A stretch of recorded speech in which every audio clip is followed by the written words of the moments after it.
Okay, this is Moshe coming to you from Israel and the Galilee, and I believe we are on a good live stream. Um, okay. So today's the 25th of October. It's about 8:14 in the morning, and our weather here in Israel is pretty pleasant. It's 68 degrees now, a high of 84. So it'll be a little warm during the day. Not much, really. Then tomorrow we go down to 82 as the high, and we stay there. And then Tuesday we get up to 86, but that's probably not correct. I don't know. And then we're in the low 80s, and then the high 80s next weekend. I don't know. But anyway, I don't think we're going to be on the air conditioner much at all.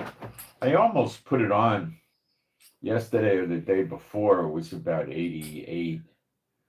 And it was hot, but I just stayed with the fans. The fans usually work.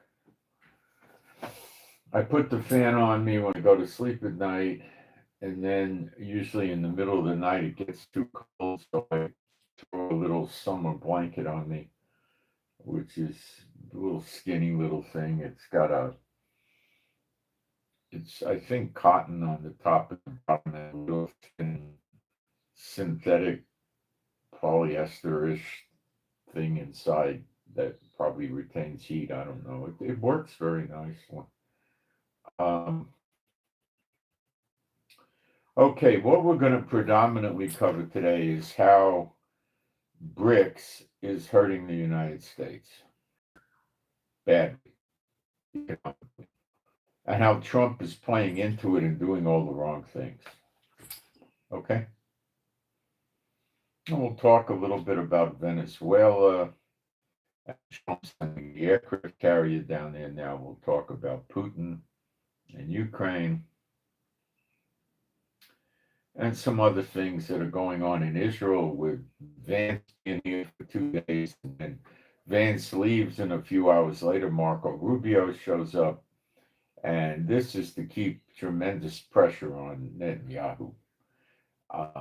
Trump knows Netanyahu is very, very only out for himself, let's put it that way, and he has 3 criminal cases, and if the war stops and there's no new war, the attorney general and then the courts, the Supreme Court, are going to say, hey, show up in court, or we'll put some order out against you, force you to come, take you into court,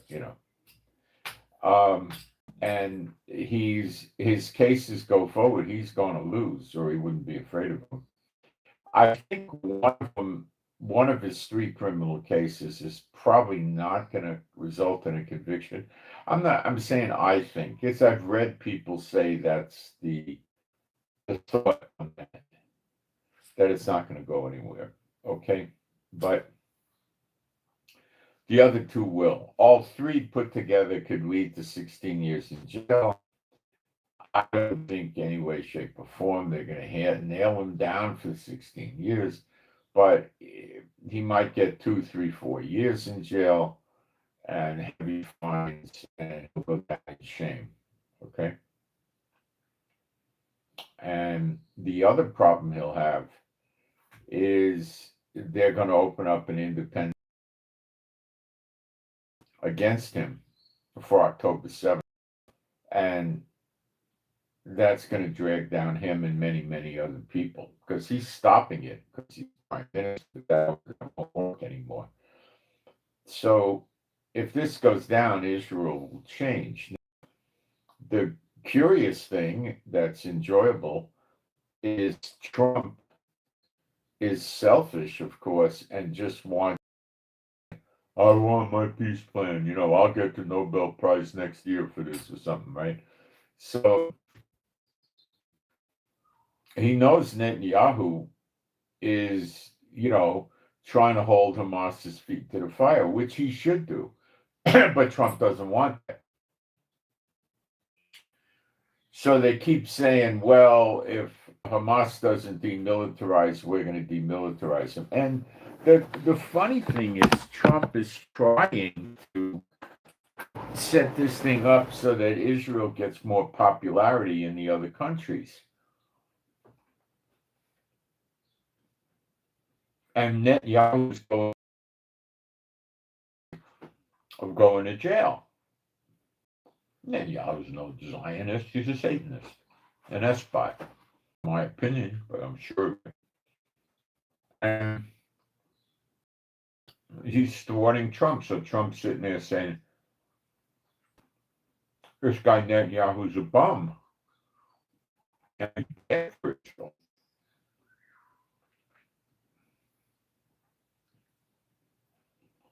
So Trump is bearing down with Rubio and Vance previously to make sure that ceasefire holds. The next to come would likely be Witkoff or somebody else. And keep the pressure on. Now, what Trump is trying to do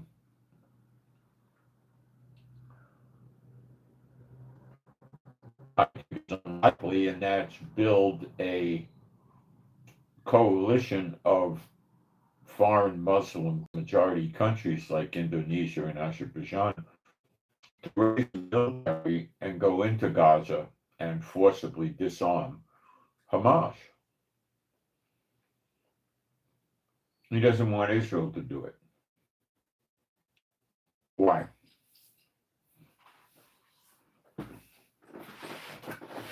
Because if it could be done in 4 weeks, Netanyahu will do it in 44 weeks to keep himself out of jail. And Trump wants this over and done with quickly.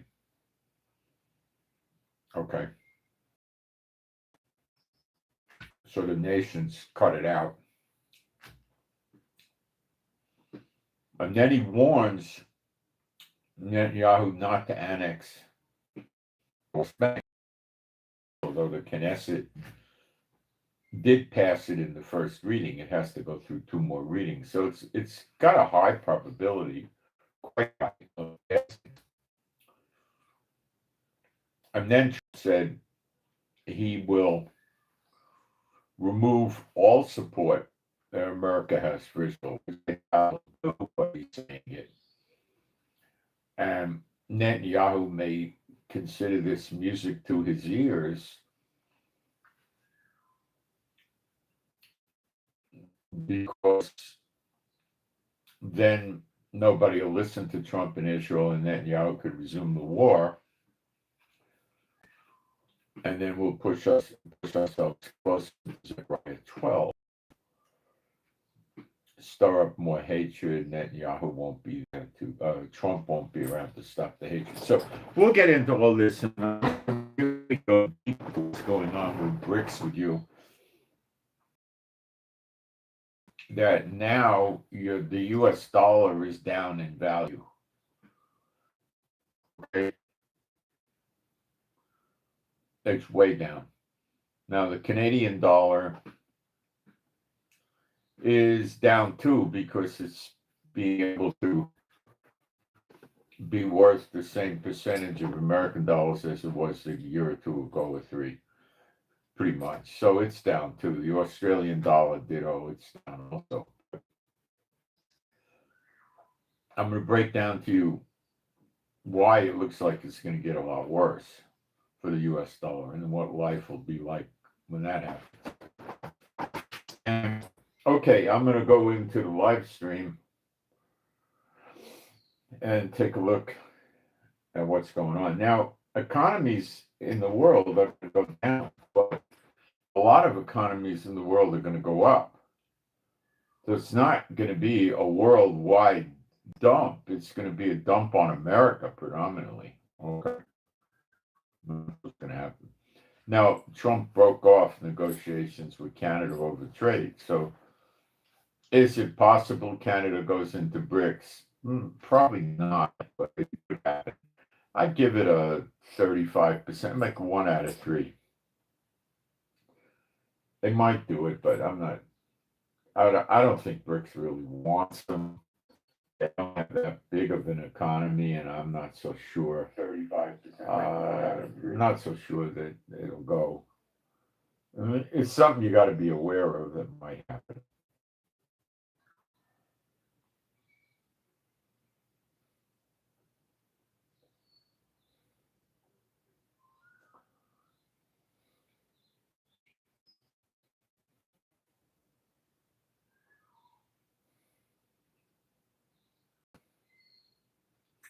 Okay, I'm gonna do a very fast post up in the chat, which is gonna take seconds only.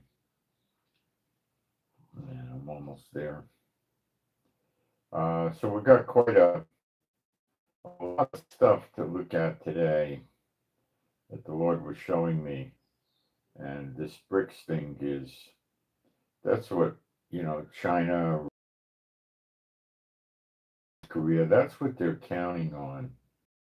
Get America off their back and get rid of it.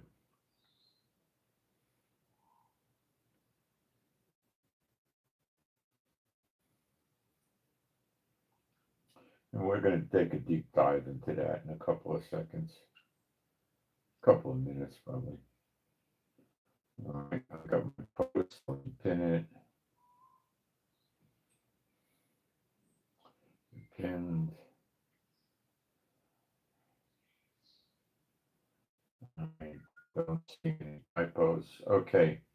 Being a Bible believing site, all the New Testament, I want to do some praise. There is no God like Jehovah. There is no God like Jehovah. There is no God like Jehovah. There is no God like Jehovah. There is no God like Jehovah. There is no God like Jehovah. There is no God like Jehovah. There is no Messiah like Yeshua. There is no Messiah like Yeshua. There is no Messiah like Yeshua. There is no Messiah like Yeshua. There is no Messiah like Yeshua. There is no Messiah like Yeshua. There is no Messiah like Yeshua. All right, let's get a general survey of what's going on. So now we are being told that the Gerald Ford aircraft carrier group, so that's going to be normally 4 to 6 vessels with the aircraft carrier, plus admit, or maybe 2, but probably just 1. I don't think it's going to have 6 escort vessels, but it probably have, I bare bones minimum 2, probably 3 or 4 is my guess. And anyway, we can find out. Hold on, let me hit the artificial intelligence to search it in the internet. It's probably there. Okay. How many escort vessels are with the Gerald Ford aircraft carrier traveling into the Caribbean?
Well, we don't know how many. They didn't make an official release as to it, but people are estimating that it's a high number of escort vessels, 6 to 8. That sounds to me not correct because 8 vessels there already. Apparently, it's from Spain. I didn't know that. Why would Spain be rising up against Maduro? They must have bad blood somewhere.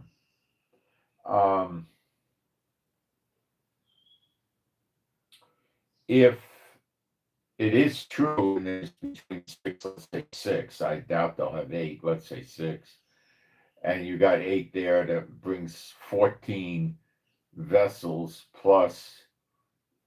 That's probably going to be maybe as much as 2 submarines, at least one. They might have 2 subs in the area to protect them from other subs.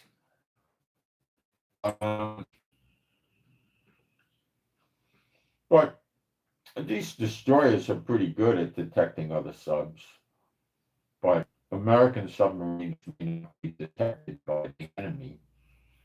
They could torpedo the submarine underwater, and the other submarine wouldn't know what happened until it blew up, and then it's too late. They were attacking or planning on attacking American ships, warships. That seems to me like a whole lot of naval firepower. I guess what Trump is going after here is missile attacking from the boats, a lot of targets inside Venezuela. And it's also making me think that it could, the way it goes, it could be a ground invasion. It's just too many ships.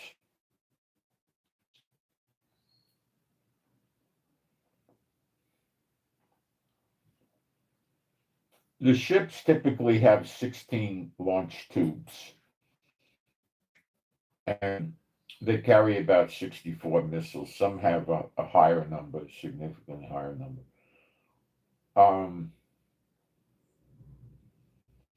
Now, it could also float a ship nearby with, 300 or 400 missiles to replenish them. That could easily happen. The launch are likely going to be smart, very accurate, but they have to make sure that they knock out Venezuela's anti-aircraft defense systems, which he says he has 5,000 missiles to shoot at incoming aircraft targets. I don't believe it. Putin gave him some S-300s, maybe S-400s or something. That stuff needs to be taken out first. And it will be.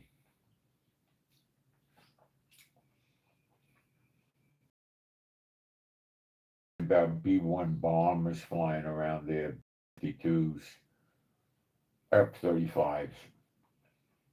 Stealth jets will come in and blow the daylights out of his ground-to-air defenses. They won't be there.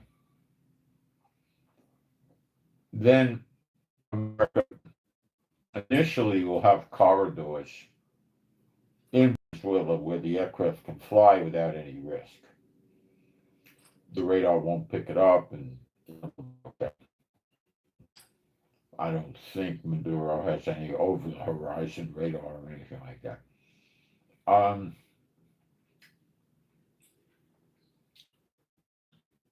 Then from those corridors they cleared, they'll expand and get the other areas that have anti-aircraft systems. Anti-aircraft, aircraft missiles. Okay. And they'll basically eradicate the country of these defensive aircraft systems. Then they'll try to, and probably will, destroy all the fighter jets Venezuela has. They'll try to do it on the ground if they can.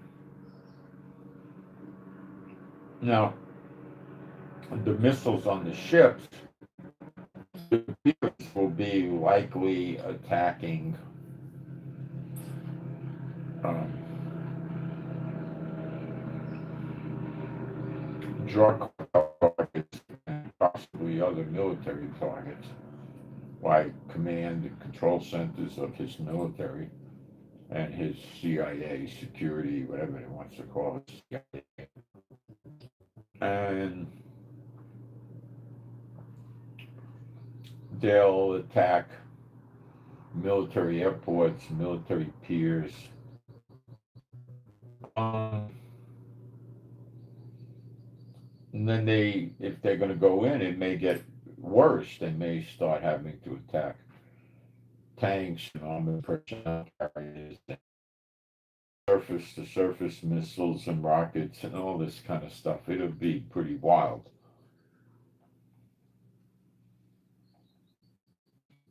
Now, on the other side of the fence, this Trump's not going in.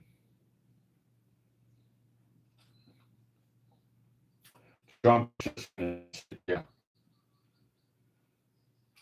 Well, the ships will sit there and keep attacking drug cartel targets and aircraft also, and they'll just try to annihilate the drug dealers.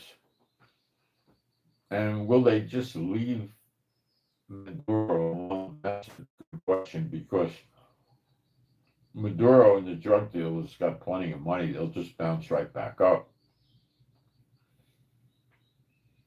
They got billions and billions, so they might be out of action for a few months. That's about it. I don't know how Trump will play that. I'm not sure. It's a big deal to go in and get Maduro.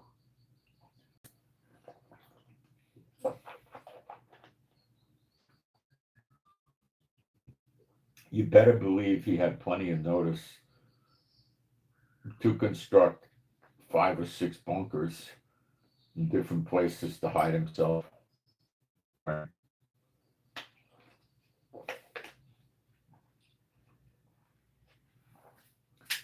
Bunkers for key people.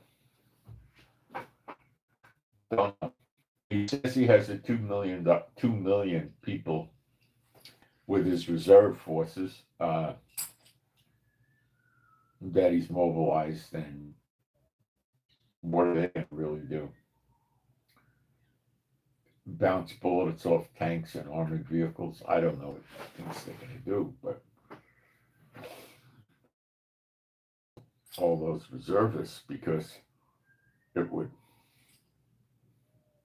be a horrible thing in world opinion. So Trump may be very afraid to get involved in something like that.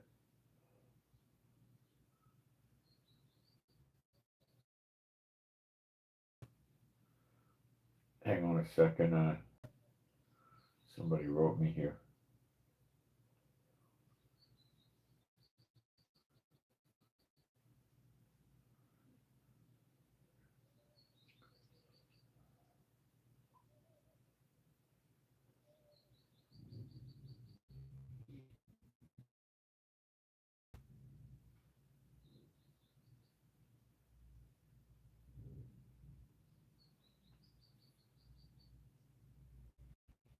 Okay. Someone gave me some initials of people we need to collectively in agreement toss that are harassing. Okay. So my heavenly Father, I bind all the unclean spirits from being in the following people whose initials I'll read out. Out, the unclean spirits must immediately depart from these people, never to return unto them again, and no unclean spirit can go into these people or communicate with them or appear to them or help them or assist them or guide them or lead them through people themselves or any means at their disposal for 5 years continuously, beginning now. And this binding shall apply to JK, Jack Kilo, CK, Charlie Kilo, AK, Alpha Kilo, and MK, Mike Kilo. And I submit this binding to you, my heavenly Father, Jehovah, B'Shem, Yeshua, HaMashiach, and you guys can agree with that if you're a believer. And you're not afraid of the unclean spirits like 99% of the church world is. Okay.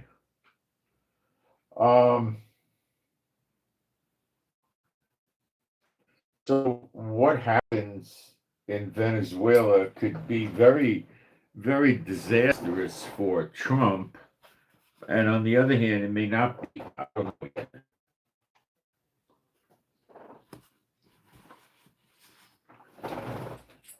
It's not going to take very long for the Gerald Ford to be in place. My guess is it'll be 100 or 200 miles offshore to make sure it doesn't get hit by any ordnance from.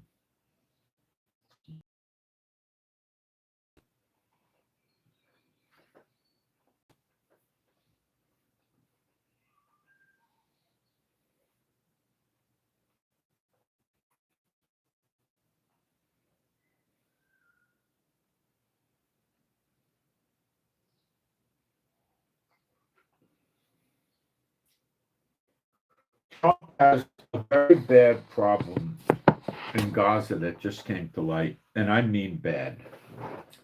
And I'll tell you what it is. The experts that have been analyzing what to do with Gaza, how much it costs, and how much time, issued a report, and this is going to go by, and other people, the whole UN probably, that there's 20,000 pieces of unexploded ordnance in Gaza. I'll explain. That could be a shoulder-fired missile or rocket anti-tank that fired and hit a wall or the dirt and never exploded.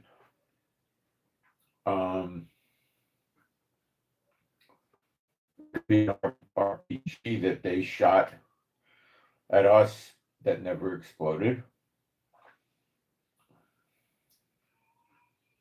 It could be landmines, the improvised explosive devices, IEDs, and most of it is probably going to be bombs, and it could also be artillery and missiles that Hamas shoots that lands in Gaza. So what we're presented with here is a large, broad spectrum of ordnance that explodes in Gaza that never blew up. Now, normally the ordnance has a detonator that's kinetic, but when it hits something, the mechanisms work like a hammer and a gun hitting a firing pin, something along those lines, and the whole ordnance blows up. Bombs have that, missiles have it, rockets have it. Okay, that's how that works. Okay, so you can't go in with bulldozers and trucks and clean the rubbish out of Gaza, which is going to take years. You can't do that because 20,000 pieces of ordnance, a lot of that stuff is in the rubble.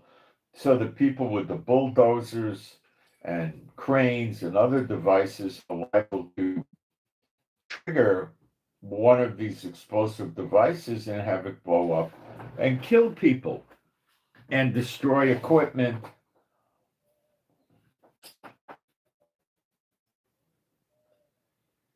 And other things.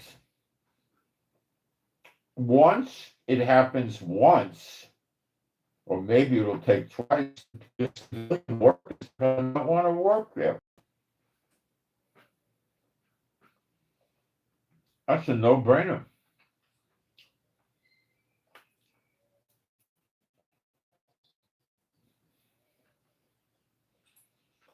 So what happens?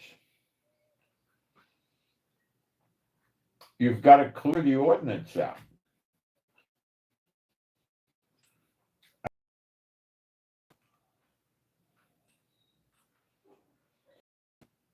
Have you ever heard of bomb? Bomb squad? That's what you gotta do. Demolition engineers might be a title they use. Bomb squad. In police work, they say these people are jokingly in the department. They'll say these people aren't right in the head.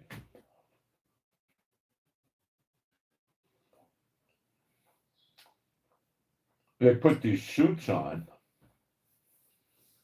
that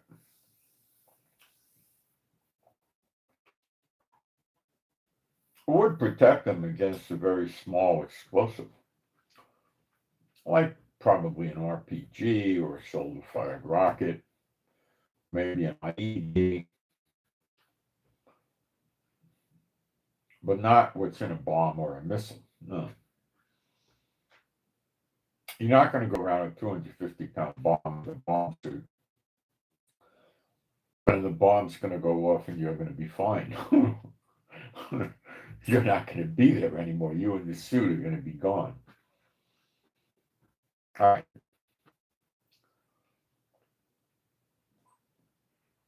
How do you deal with unexploded ordnance? Well, you have to find the ordnance. Okay?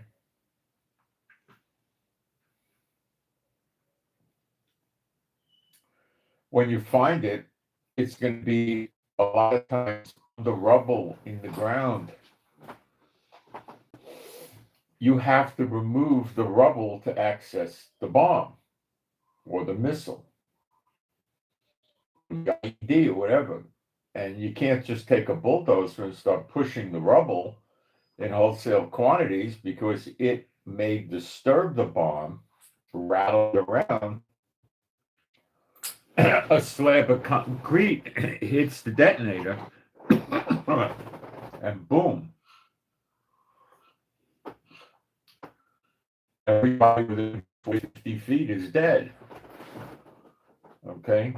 The equipment gets blown up. The workers get blown up. All right, it's very dangerous.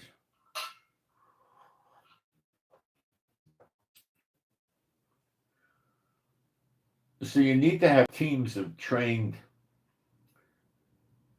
demolition experts. Well, people that are trained in defusing bombs.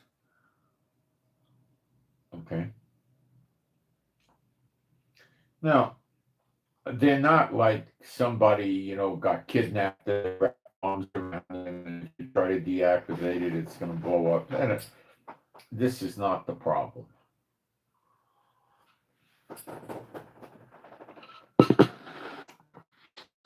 But the problem is still substantial.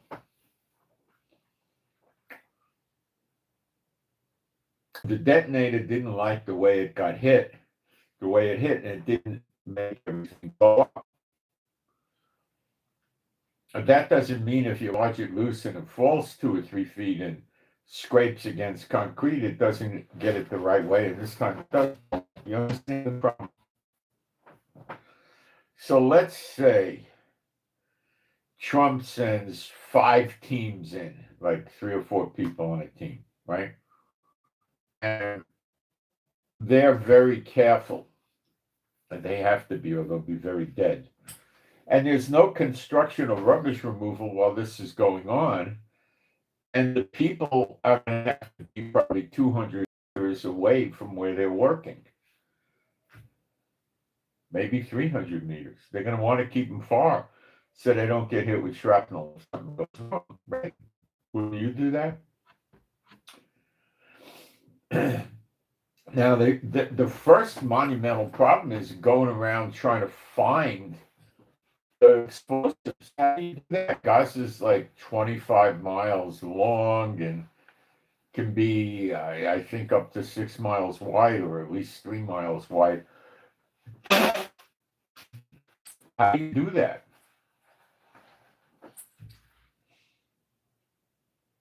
I don't know. That I don't know. That's a massive job to itself, isn't it? Some of them, the people know where they are because they've seen them. I don't know what to do with that. I don't know how you do that.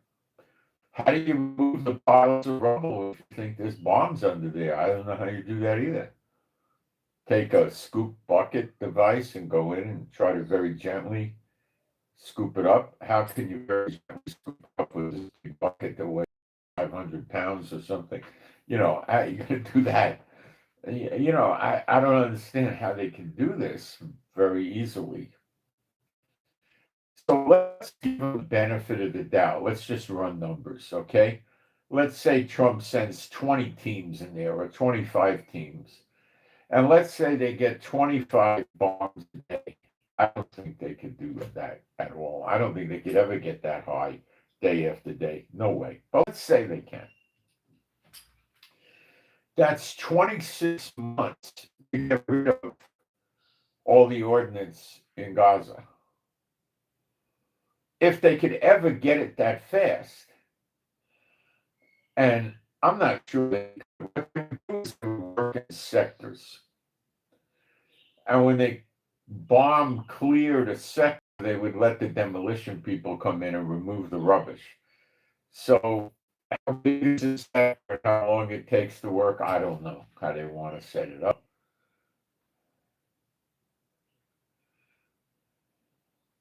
You see, not only did they have to locate the bomb or the device, the missile, whatever. Now, these things are not booby trapped for people to not be able to deactivate them. It's not that bad. Okay. So what they got to do is they got to know what kind of bomb or missile it is and how it's made, which isn't such a problem. Then they have to go there and they have to very gently move the rubble. Well, if pieces of concrete are 6 feet by 4 feet, you're not going to go pick it up and move it. Concrete's that thick. I don't know what you're going to do. You're going to have to attach a rope to it and move it with some kind of vehicle to pull it off. You're not going to carry it away. Unless you have 15 guys go there and try to pick it up and carry it, which is a possibility. All right, so you're going to have to work for hours to remove debris. Next, what happens?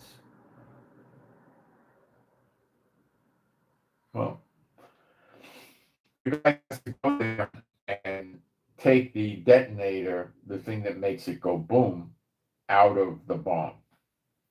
That's generally not that big a deal. Make it so difficult to do. So once the guy gets the detonator out of there, which might take 10 minutes, it might take an hour, I don't know. It's going to take all day probably. Unless the bomb was damaged, and then it might take all day. Because things are dented and the detonator is not going to just slide out. When they get the detonator out of the bomb, okay, the bomb is relatively inert. It's not something you'd want to keep in the basement of your house because it looks cool. It's still a bomb, but there's no device in the bomb that's going to cause it to explode. But it's still a rather dangerous item, and they got to do something with it. So what do they do? They can't leave it there. They got to pick it up, put it on some type of a truck, all this very gently and slowly.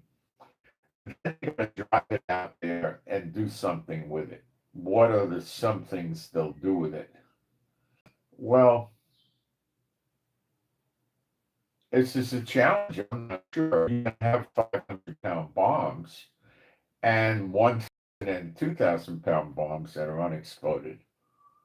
Now, with a 250-pound bomb, you could take it out with something around, and you could put ordnance on the bomb and then take cover 500 meters away, push the button, and it blows the bomb in the ground. At 250 pounds, you may go down 3-4 feet. 500 pounds, you may go down 8 or 10 feet. And if you're talking a 2,000-pound bomb, which we use plenty of those, you can have all kinds of holes, big holes. So what's their other option? Because this isn't that feasible, 20,000 bombs. What's the other option? The other option is to open the bomb up more thoroughly and take the charge out. So now the bomb is nothing but a shell casing and some controls and things like that in there. The powder is out. What do you do with the powder? Well, you're not going to want to reuse it. What do they do with it? I imagine that's a lot easier to dispose, be able to dissolve it in water. They might be able to dissolve it in other chemicals or acids. And it's a lot easier to dispose of that somehow. This somehow escapes me, but they could get rid of it. So they don't just pour the ordnance inside the bomb. It's in a container, the powder that blows up, So they have to get the bomb open. Some bombs got different ways of getting open. They put the bomb together, right? It has fins and stabilizers and detonator. They put it together so they just disassemble it. And then they don't have to go through, making a hole in the earth that's 2 miles long and 5,000 from exploding 20,000 bombs or whatever they got. So that would probably be what they would want to do. So can they get 25 bombs a day? I seriously doubt they could get near there. Maybe 5 or 10 a day. That's my thinking. Now, again, you could have 50 crews. You could send teams over there that know how to do this with equipment. Okay, so that could be the case. But I would say, anyway, you could start really removing the rubbish in mass. You got at least a year and maybe 3 years. If you do it 25 days, they'll never get 25 a day every day because they're not going to work in all the weather. They're not going to work when it's 105 degrees. It's a little dangerous. Go out there and try that in that kind of heat. And they're not going to work most likely in the cold driving rains in the winter. And they're not going to work 7 days a week, but they're not work 7 days a week. So they're going to have downtime, And all this it's assuming that it's only going to work out if it's real peace. If Hamas doesn't want these guys there, they'll take them prisoner, hostages, kill them. You can't put them in now with Hamas armed. They could take them hostage. You can't do it.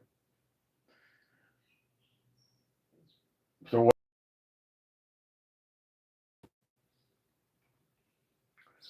right now they're not going to do any ordnance removal because Gaza's on the warpath. And what Trump is trying to do is force demilitarization of them.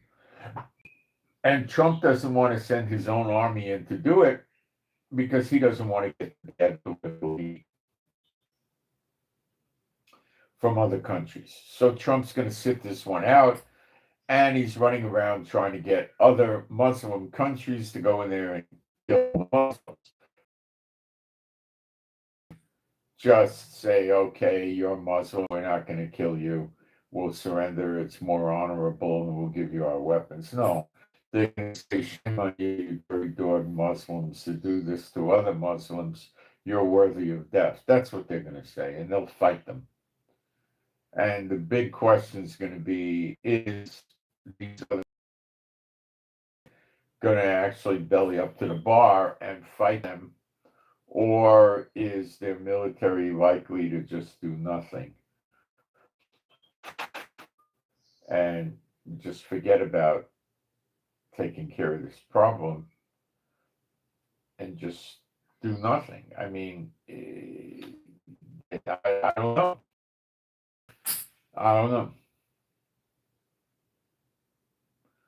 So you can't go very far until you get rid of these things. Now, we were trying to build tunnels up, so there's bombs embedded in the earth and all this stuff. Now, these people that Trump's recruiting, this coalition, to demilitarize Gaza, has to blow the tunnels up. So Trump wants to get as many of the dead bodies of the hostages back as he can. I think it's sort of 15 still left, something around 15. And they got most of them. They haven't returned them yet. So one question is, how are this coalition of foreign troops going to destroy the tunnels? They're not going to fly jets in and do it. What are they going to do? Well, they'll have to bring truckloads of explosives in, right?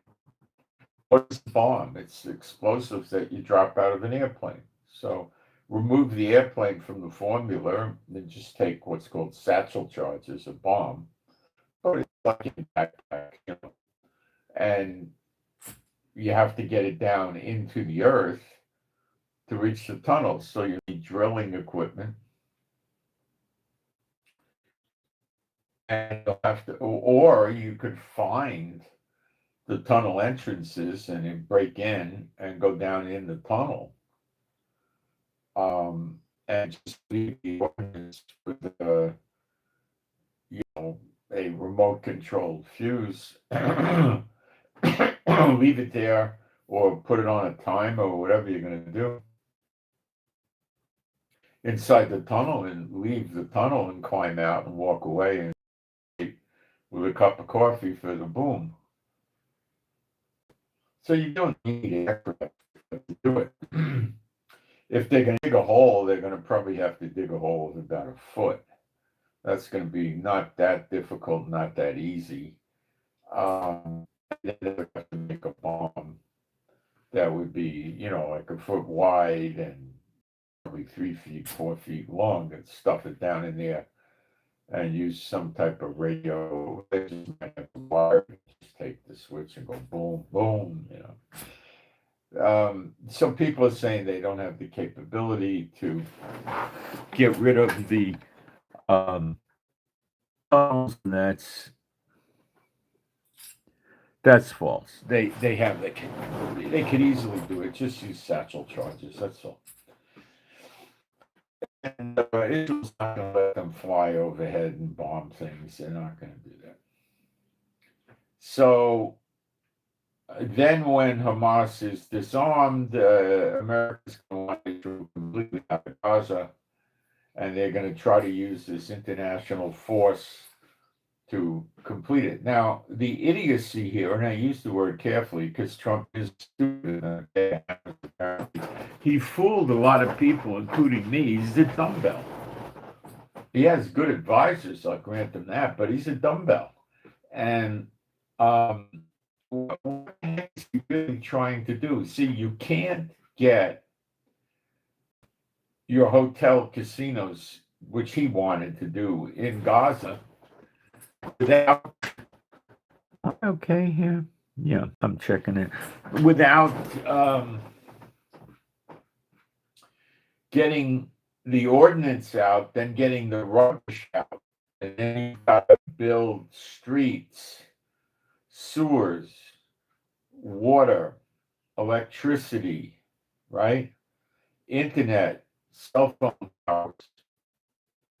You need all this stuff to even begin.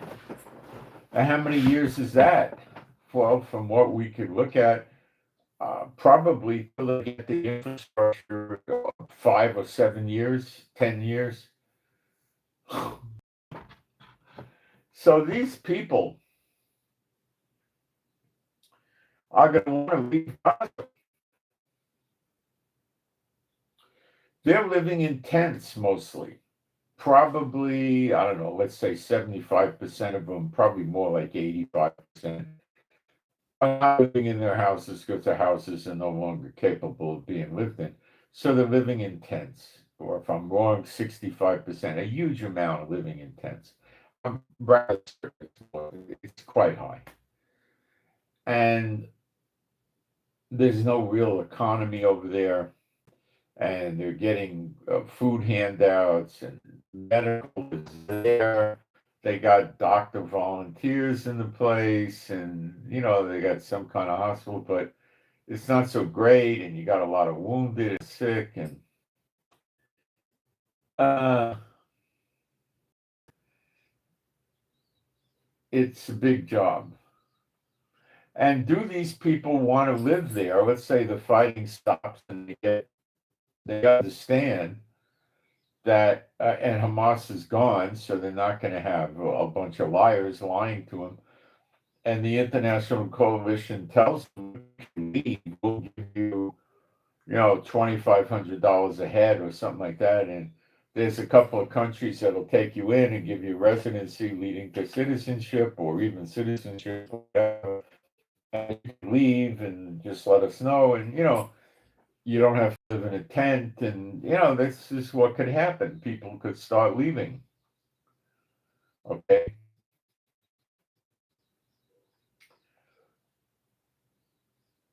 But Trump doing his resorts is, oh my gosh, it's so many years away. Can he, if he gets enough Gazans out of there, could he just tell the UN, hey, we're not going to go try to raise money. I don't want to pay money. Let's do the private sector.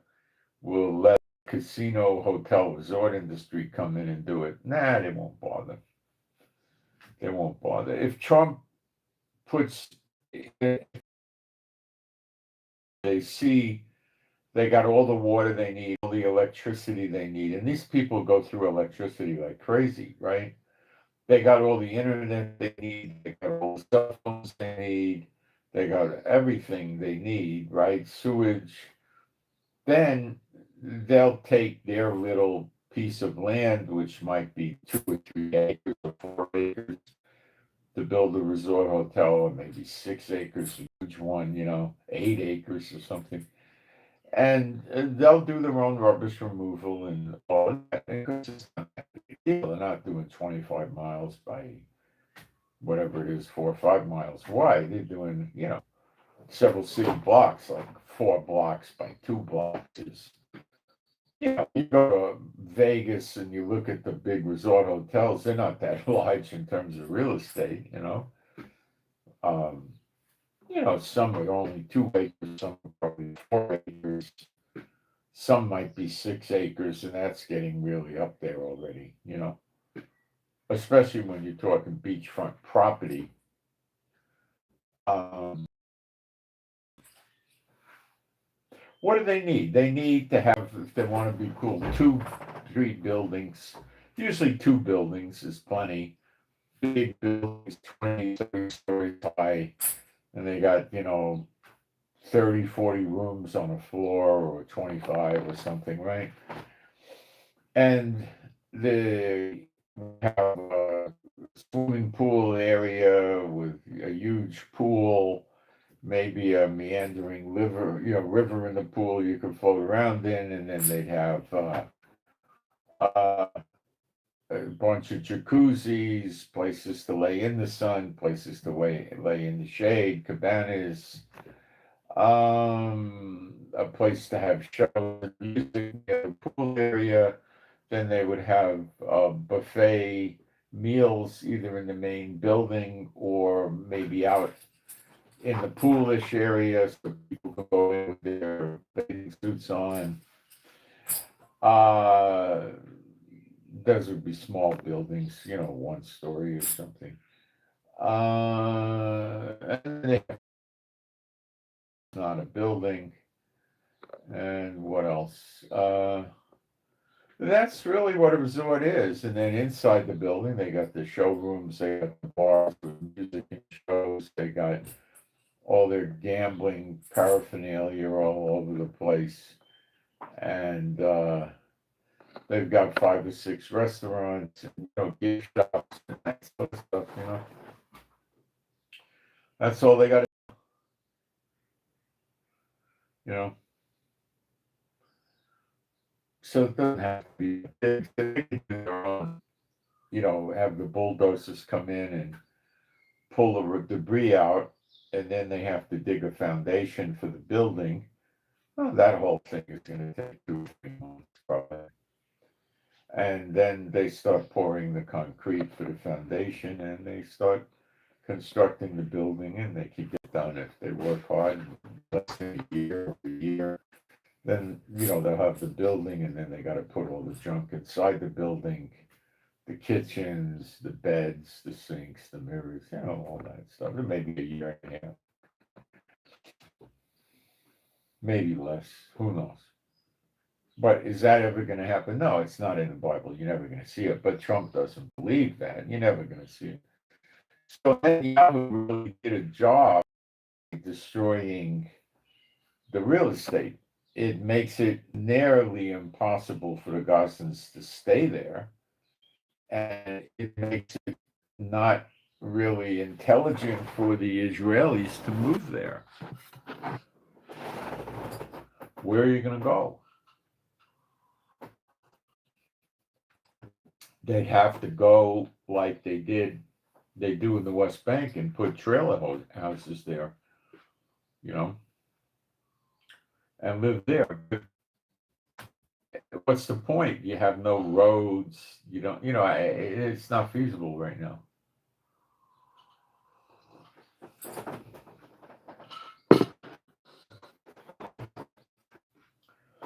So Trump didn't plan on the unexploded ordnance. Nobody did. It is to rebuild Gaza.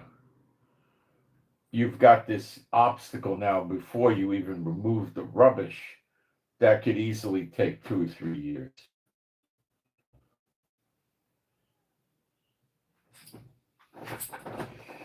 Then you first got to do rubbish removal. So of course you could do it in phases, but it's still an amazing mess. And removing the out of Gaza would be construed as fulfilling Bible prophecy. So it's getting extremely interesting. Okay.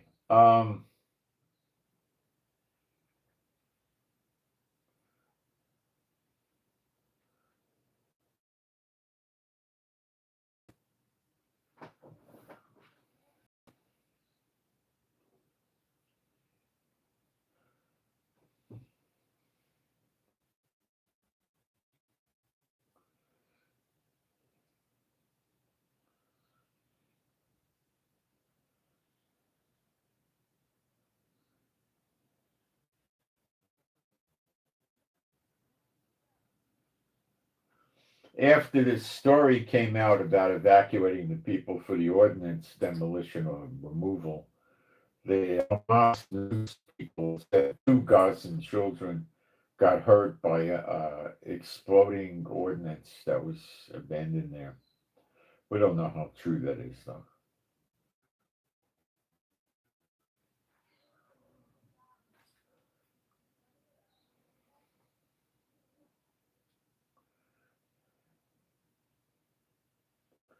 So we're going to be hearing a lot about unexploded bombs over there.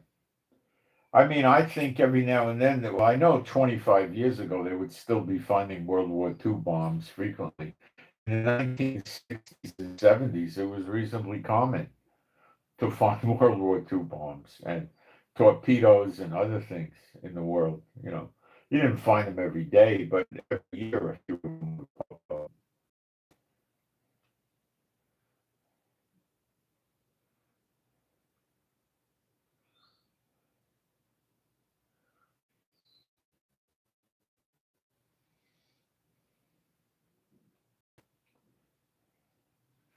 So you got a massive undertaking here with that ordinance.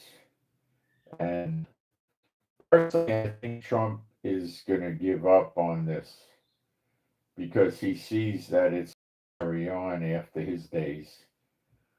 And I don't think he's going to want to put any time and money in it. He's just going to ignore it.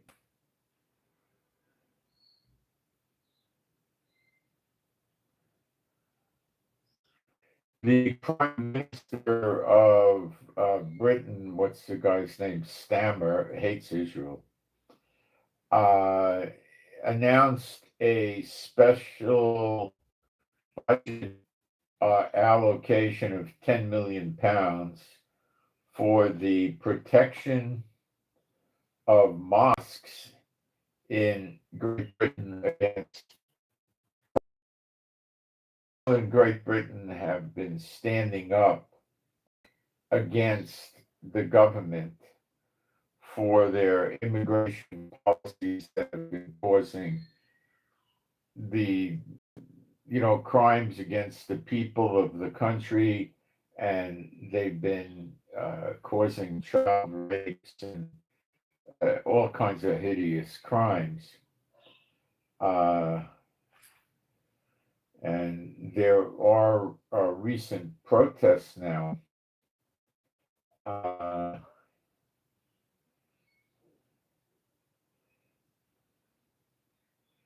bring you up on this.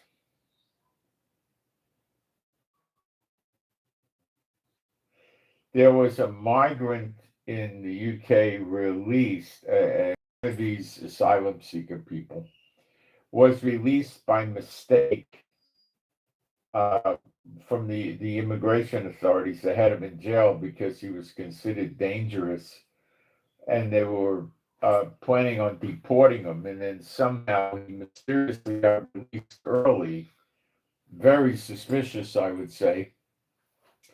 And he was picked up on camera walking around like he owned the place. So they got a manhunt out for him to deport him out. And then protests popped up near the hotel called the Bell, Bell Hotel, which is on, where it's maybe near London. I'm not sure really. Maybe it's Dublin. I think it could be Dublin.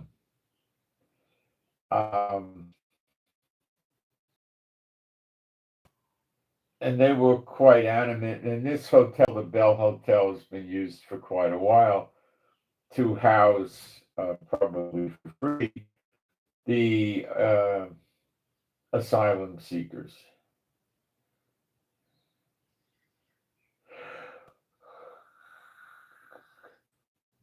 The protest was yesterday, the 24th.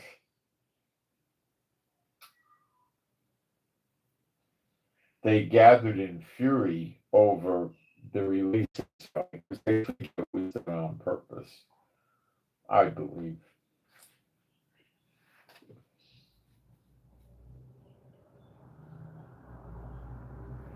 And that's what is going on over there. And that's becoming a problem because we the people, especially around Dublin, are letting the government know that life is going to be ugly for the government if they keep favoring Satan's favorite people, which they're doing. And they're continuing. I mean, this business with the money to protect the mosques means they're going to have security personnel at the mosque, like police or military.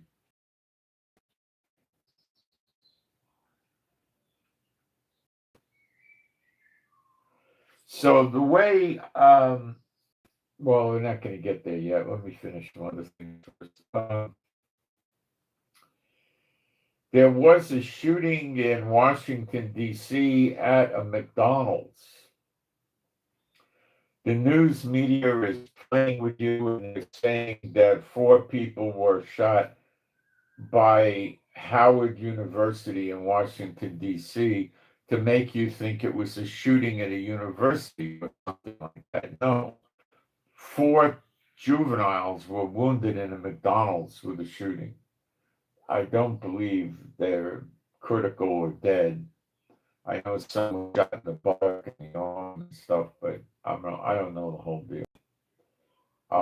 At a McDonald's.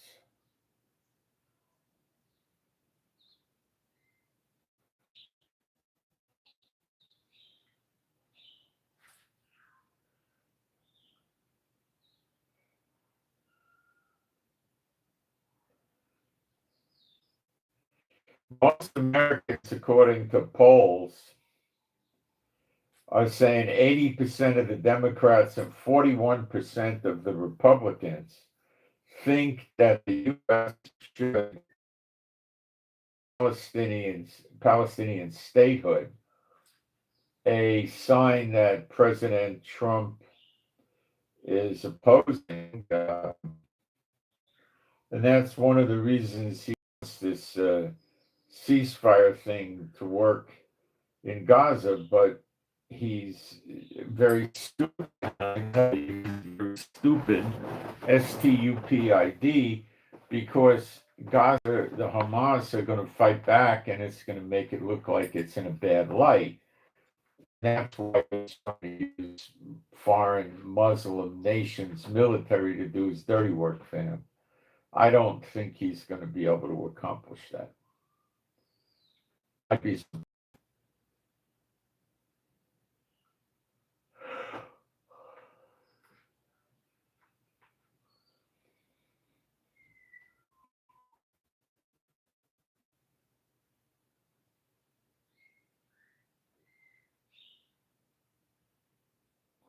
So Trump is taking a very close hands-on, but not military hands-on role in this thing with Gaza. I guess he's thinking he'll get the peace plan next year when he shows him the long-term peace that he cooked up.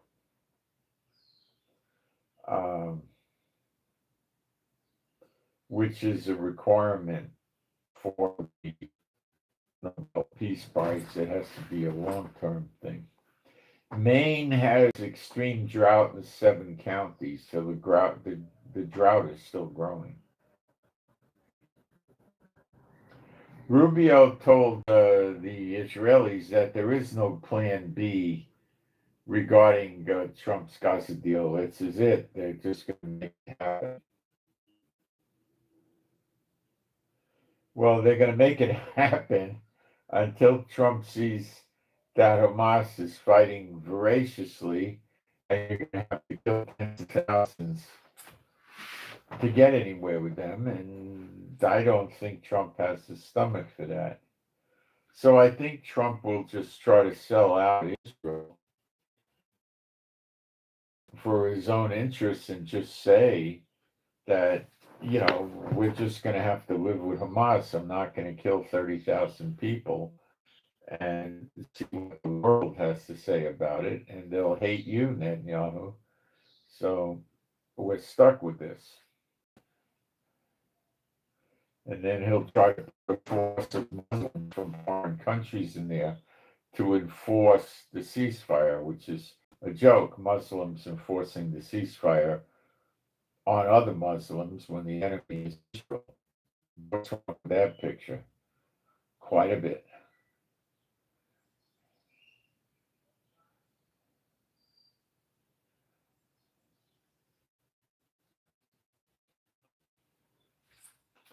Now, we don't know what's going to happen if Trump's attacking Venezuela, and I use the word if because he's just been attacking. He attacked another one the last day, but and there was a few people killed. Hegseth said that, but what we just got to watch. Trump changes his mind frequently. He punks out. He backs out. He's scared of war and so forth. Okay.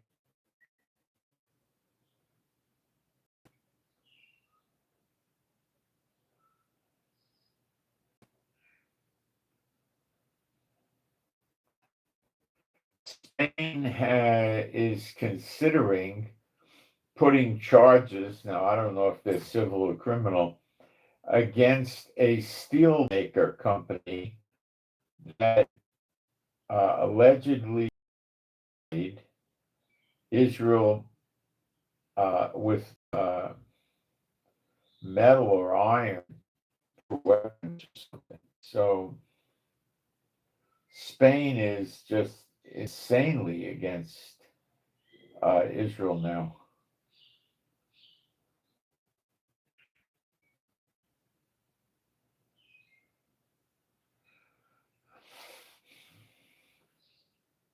I don't quite understand it because they're a Catholic country, not a Muslim country, but they're completely against us. So what happened was another U.S. strike in Colombia yesterday targets an alleged drug running boat, killing 6, Hegseth said. So Trump is,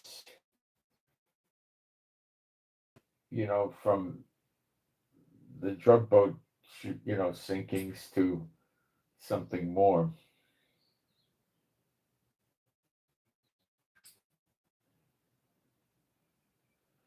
All right. We read in the Bible the following, and I will go there. Well, let me check the live stream real quick.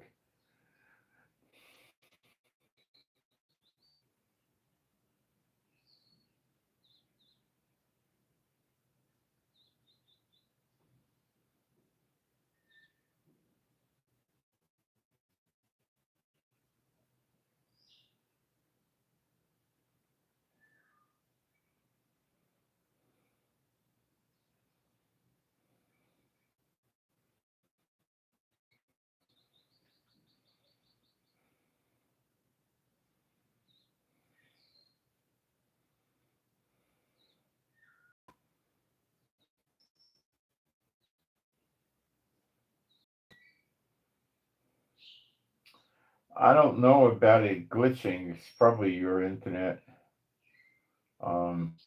Yes.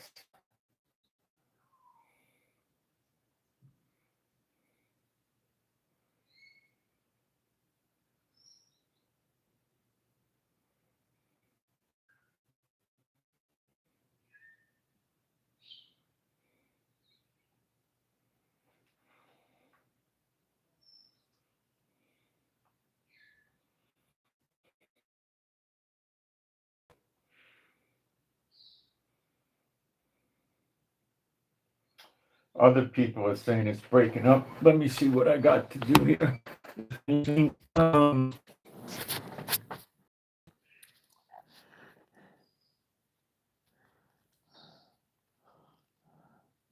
Well, it's showing the broadcast. Let me see if I can move the repeater closer.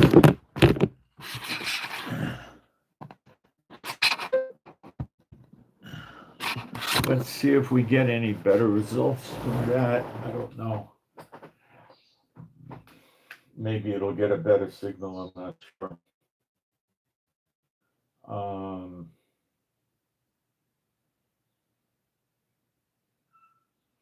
Someone else says it's okay on their end, so it's hard. It's hard to understand, but I have a repeater in the room here, and I put it about 6 or 7 inches away from the device broadcasting, so it might do some good. Let me know if it got any better or if it's still bad.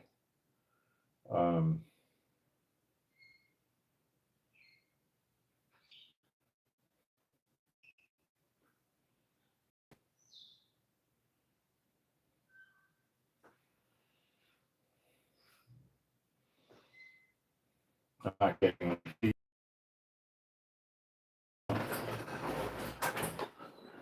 Oh, she's still broadcasting. All right.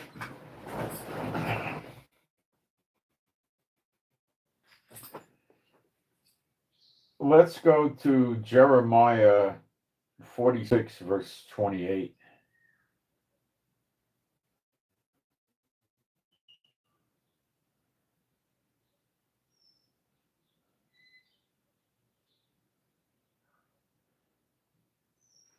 and this is what this reads. Fear thou not, O Jacob, that's the 12 tribes, my servant, saith Jehovah, for I am with thee. See, Trump doesn't get that. He thinks that we're going to be punished forever and ever and ever. And as do the Catholics, which Vance is. Vance is the Satan, but I will make a full end of all the heathen nations whither I have driven thee, but I will not make a full end of thee, but correct thee in measure, yet will I not leave thee altogether unpunished, and we sure have been punished. Now, I want to enlighten you that there's a similar passage, verse 11, I will read. For I am with thee, saith Jehovah, to save thee, to yeshet thee, or salvation thee. Though I make a full end of all the heathen nations, whither I have scattered thee, yet will I not make but I will correct thee in measure and will not leave thee altogether unpunished. So we read here that the nations he scattered Israel into will be destroyed. This has, of course, not happened yet. And what we're going to cover today is precisely what nations Israel was never scattered into, with a list of these nations. I got the research, and I'm going to take a break for a minute and we'll get into this list. It'll be interesting.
On the AC,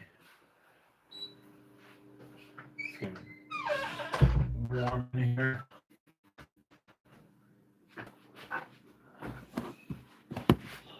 All right.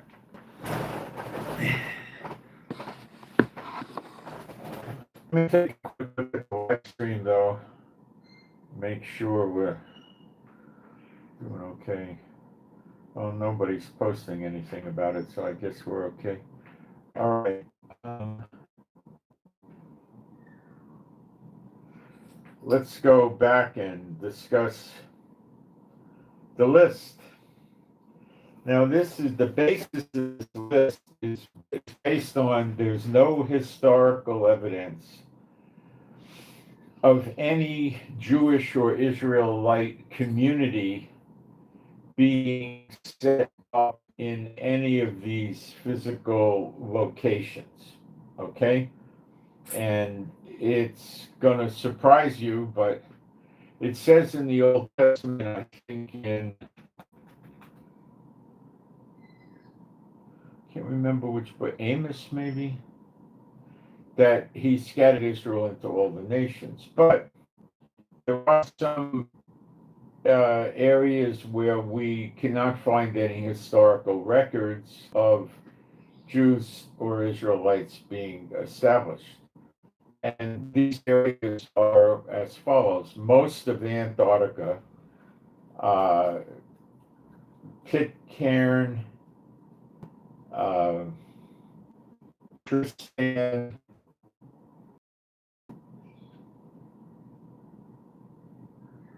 Kuna, Bovet Island, and other unpopulated regions. Never had anybody there. Now, as far as we know, we don't, but it appears that people may live in Antarctica. Well, Perry guy went down there and said he saw beautiful farmland and stuff like that. And they keep people off of Antarctica, so something's up with that. There probably was civilization there, and was it Jews or not, we don't know. The history's been blocked out on that, so I don't know. Certain Pacific and Indian Ocean microstates have no evidence of any Jews or Israelites living there. And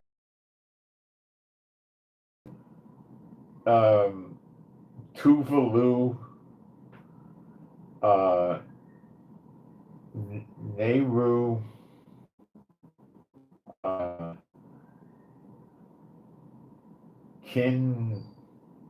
Kinbal,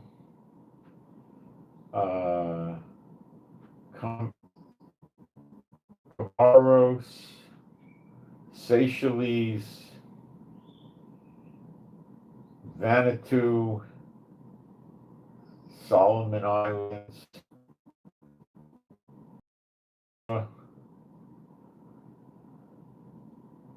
East Timor.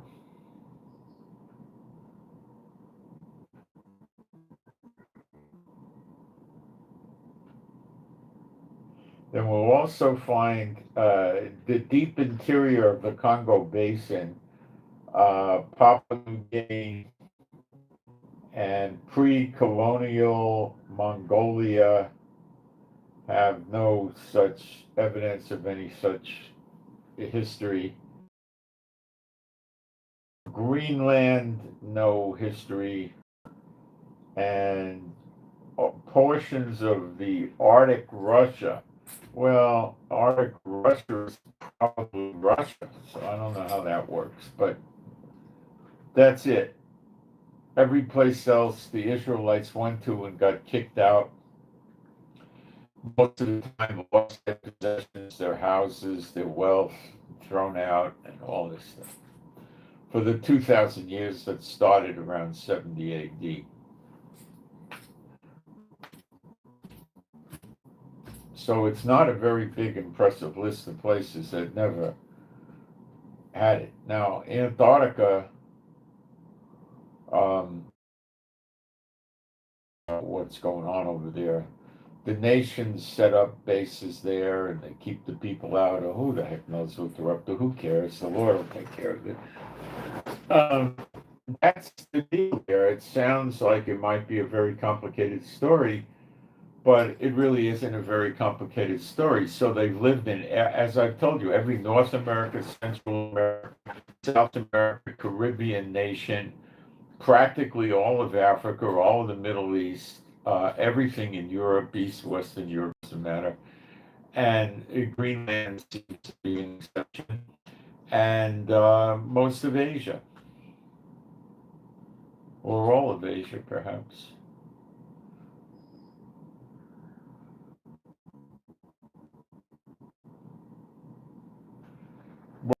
Experience a new heaven and a new earth when Yeshua appears. And I imagine when it's going to get knocked out, is going to get knocked out on the day of vengeance, and then we'll have redemption shortly thereafter. Okay. The American economy and BRICS. Now, this is a very interesting dilemma. I'm of the firm opinion that Vladimir Putin, Khomeini jackass in Iran, and Xi Jinping and the psychopath that runs North Korea, along with Maduro, does have a lot of oil and is a threat to Israel, to America through BRICS that way, and Cuba that is a threat to America because of close proximity. That they are in favor of killing America with an economic destruction. And their mode of weaponizing economic destruction is BRICS. And they are actually now, and have been for some time, trading goods amongst each other in BRICS using their own local currencies, okay? Using the rupee, and China's using the yuan, and Brazil's using whatever they call their currency, and Russia's using the ruble, and Iran is using whatever they call their currency, and this sort of thing. Okay, so they can bypass the SWIFT system and the sanctions. Iran or Russia sells oil to India, so India opens a bank account in an Indian bank and puts a few billion rupees in there, which is an internal transfer inside the bank. So America never sees a big transfer going to this company, right? Now this company is sitting on Indian rupees, and they need to buy some peaches and pears. So they set the trade up with rupees to some other country or India or whatever. So they don't need to worry about SWIFT. They just, keep the payments inside that bank in that country. So another country can say, yeah, I'll take rupees. I'll send you, 3 shiploads of peaches and pears, and you send me this amount of rupees, and then they set up a corporation bank account in India for this company, and they just transfer the rupees from inside that bank account to another bank account, the same bank. So it takes a second, literally, and America has no idea what happened. This is the stuff they don't tell you. Now, if they need to transfer it to another country and change currencies, they have the bank in India convert to another currency because they don't have the sanctions, and then they do a wire transfer in the name of this corporation, which nobody knows what the heck it is or does, to another country. That's it. And that's how they make the payments. So how does America track all this? And then they probably have to use that corporation again. They use it for one big transfer, and then they shut it down. Or they keep the money in that bank account, and they never send another big transfer out. And then when they want to send another transfer, they open up a new corporation, move the money into that. And there's so many ways to do it. And Trump keeps putting sanctions up, putting sanctions up, and putting sanctions. The president of sanctions. They want to get rid of him. Trump made things impossibly bad over BRICS. And what BRICS is trying to do now is break out from using the local currencies to conduct business. They want to break out into what's called BRICS pay, and they'll call it like a unit instead of a dollar or a pound. They'll call it and they're not sure. They got issues with this. One big issue they got is security. It has to be made so it can't be hacked or shut down.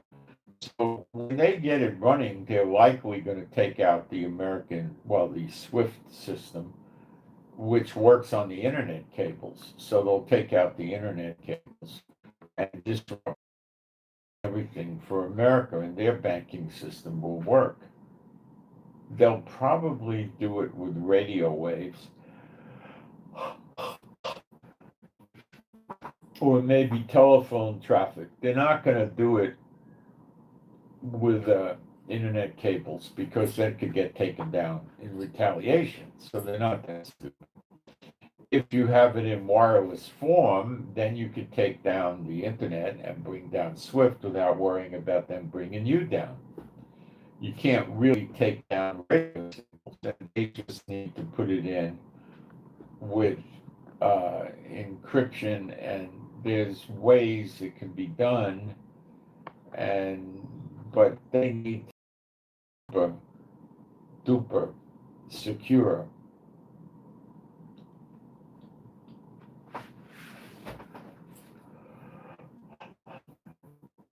One way to do that is have passwords constantly changing, and you need to have another device, a physical device, that would show you what the passwords are while they're changing, and that device is not connected to the computer you're using to operate the BRICS banking system. So if it's not connected online, it's just receiving radio signals. They can't really hack it.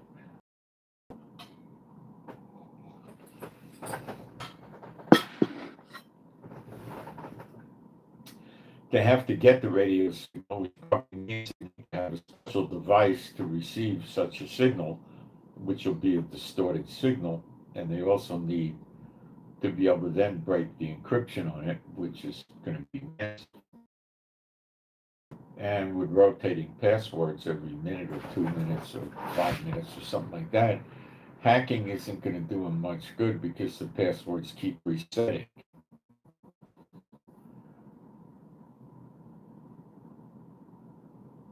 But it has to be friendly enough for people to use it. So it's a challenge.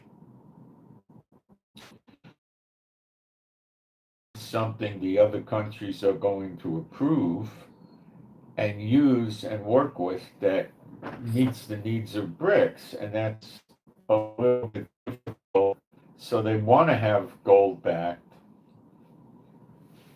and they also want to back other assets like corn and wheat, grain, and LNG gas and oil and all this stuff. I don't know how they're going to do that, but they're working on that. They might get it by the end of the year, or they might get it early next year. But the time is coming. Now that'll give BRICS a payment system where the people will post their collateral and get so many credits in these new BRICS units.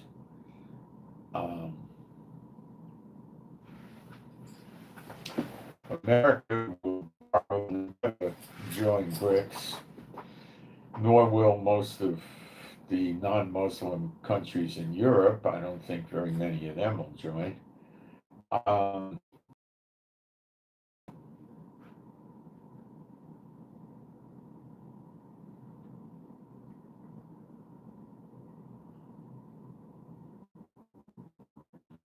BRICS now has someplace around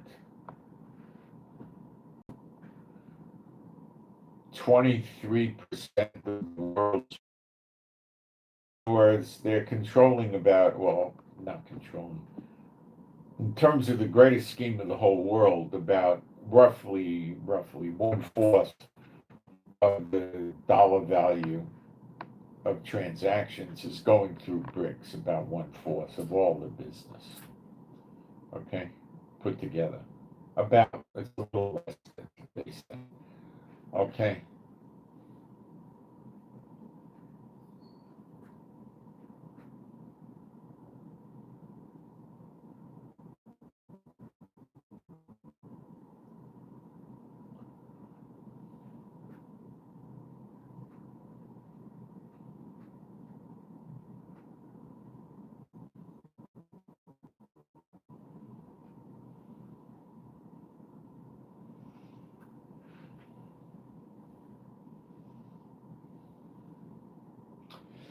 And that figure would, when they get the BRICS payment system working, that figure would most likely go to at least 40%, if not 50%.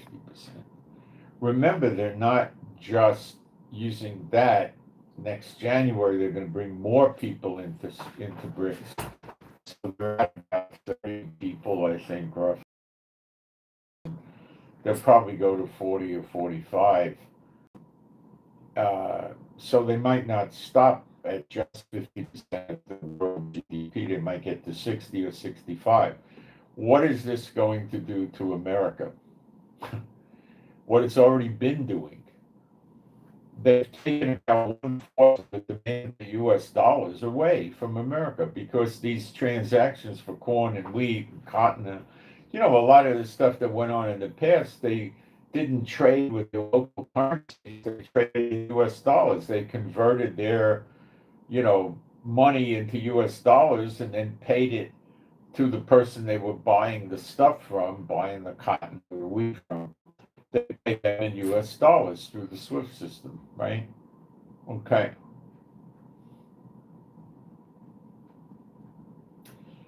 So that created a lot of demand for dollars. Oil is a very expensive item, okay? And it's being used every day in massive quantities.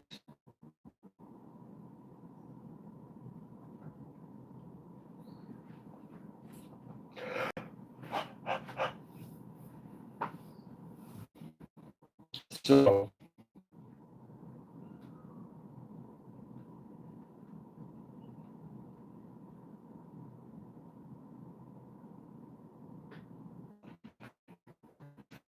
this is a problem for Trump. Now, let's talk about the countries that Trump has an axe to grind with now. Venezuela. Well, Venezuela does get involved with drugs, but Venezuela is, I believe, in BRICS, and Venezuela sells a lot of oil.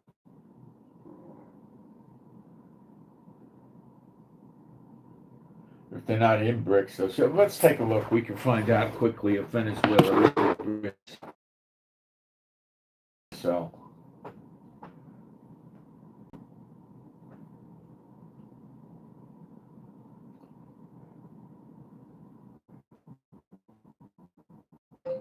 is Venezuela a member of BRICS, and how much oil does Venezuela actually sell?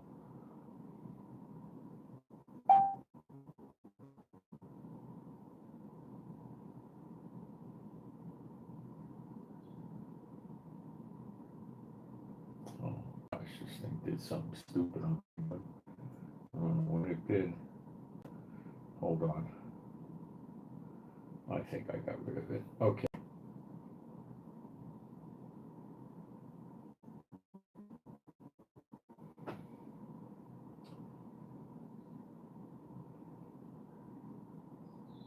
All right, let's see what it says. Venezuela is currently not in BRICS. Okay.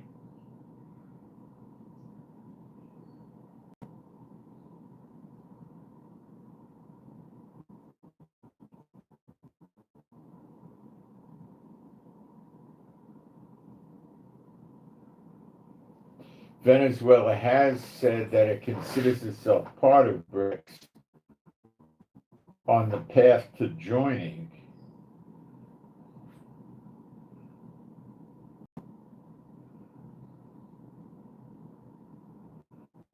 Okay, so he's trying to get in.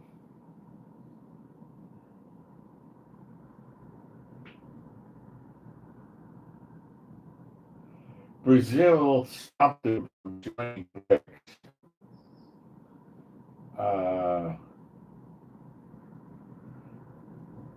I think it has something to do with corruption in elections.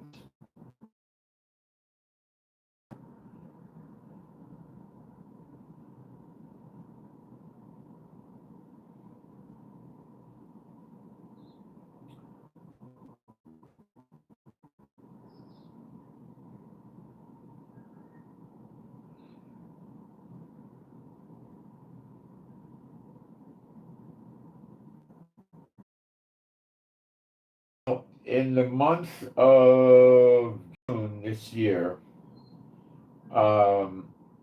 Venezuela sold 844,000 barrels a day, not total, but for the month, for the day, 844,000. So they're almost a million barrels.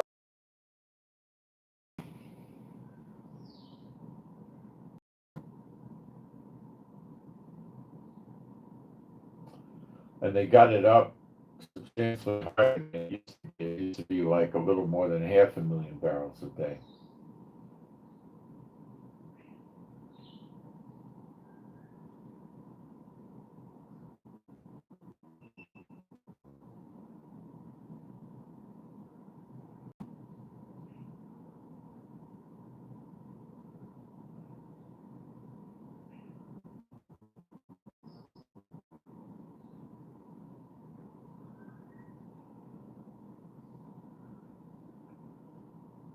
In 2024, it averaged 805,000 barrels, 805,500 per day. So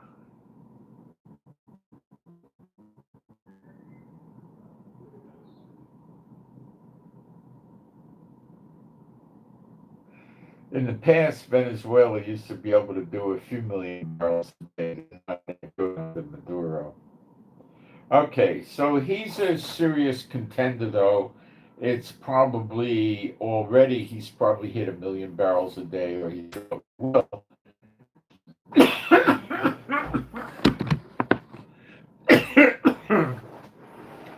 me a second.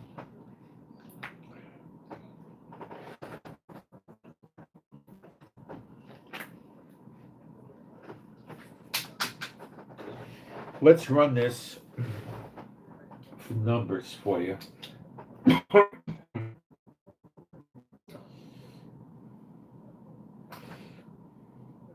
Let's just go with the 850,000 barrels a day. And let's just estimate the oil at $60 a barrel.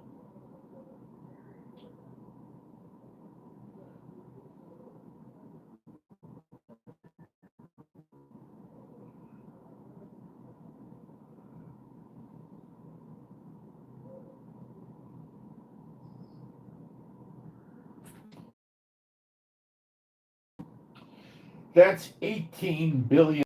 He's running now at about $18 billion a year of oil sales off the US dollar. That's not doing America a lot of good, but he's not a huge producer. Let's get in a frame of reference.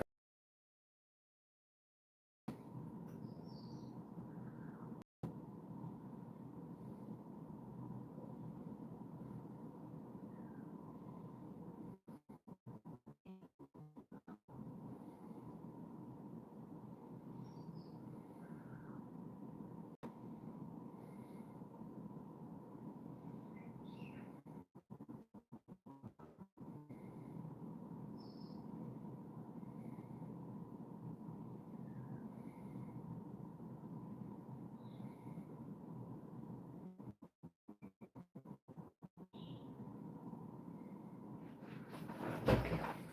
Let's see what Iran produces in terms of barrels a day.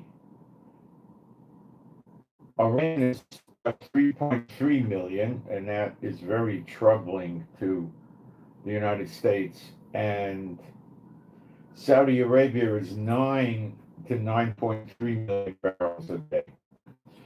Venezuela is not a big fish, but I wouldn't say he's that small. He's probably small, medium small.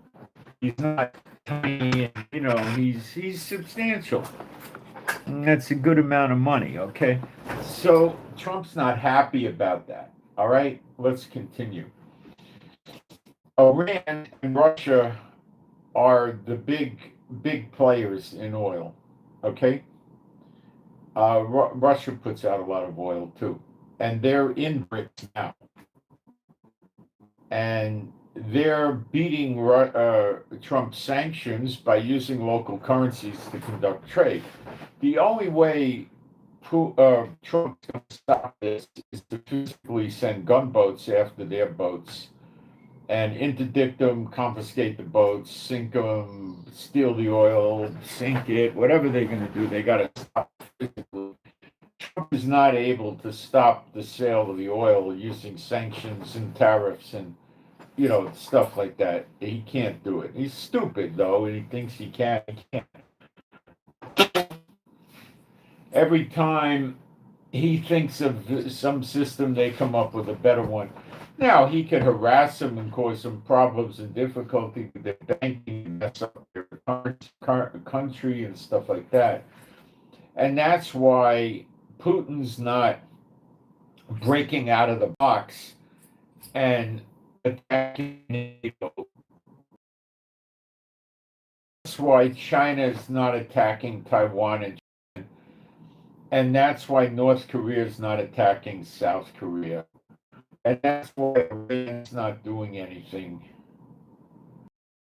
They're waiting to get this new currency, the brick pay.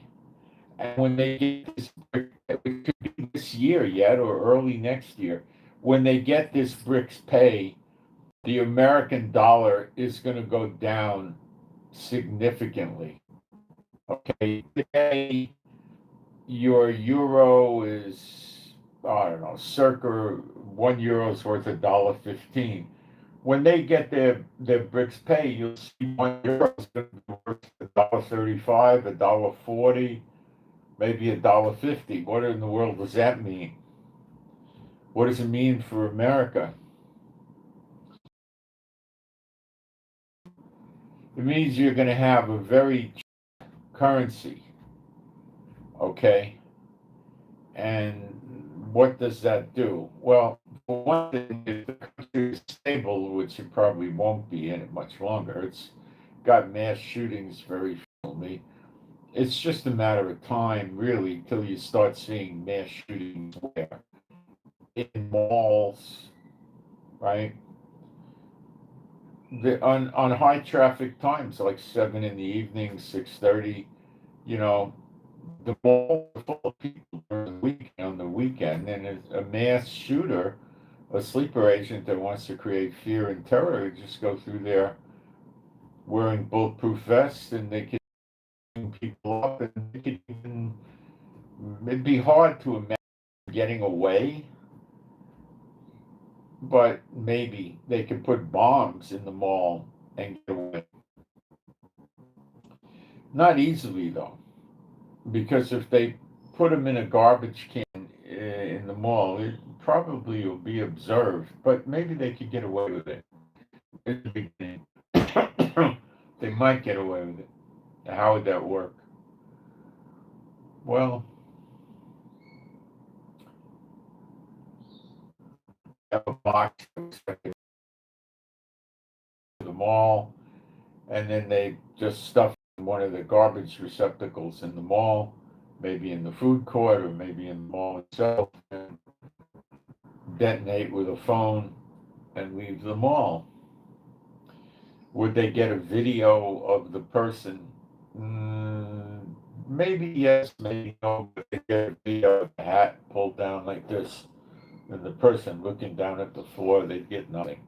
And they'd have um, big, much bigger sunglasses, and it would be pulled down like this, and what are they going to see from a camera of above? They're going to have nothing. They're not going to get any facial recognition on that. Nothing. Nothing. It's easy to do that.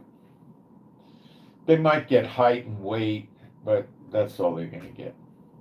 And an explosive goes off, they could kill 10 or 15 people. So what's going to happen if they do it in 2 or 3 malls? The malls are going to panic and hire security guards, and they're going to start with metal detectors. Well, how do you metal detect a bomb? So then they'll start looking in backpacks at people and make the malls very uncomfortable, and people won't like going to the malls, and they'll start on more and more. Okay? That's one way.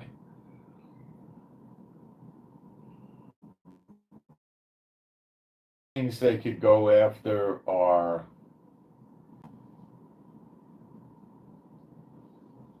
transportation systems, buses, subways, blow them up. They could do shootings. That keeps people off the streets. There's all kinds of things that they could do, you know. So, but eventually, they'll hit Disney, Universal Studios, all the big amusement parks. They could go in there and do bombs. They can go in there and do shootings and get away. Maybe get away, or maybe they'll just be martyrs. I don't know. They could do it.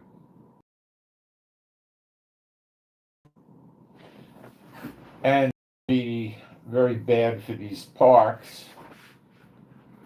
Um,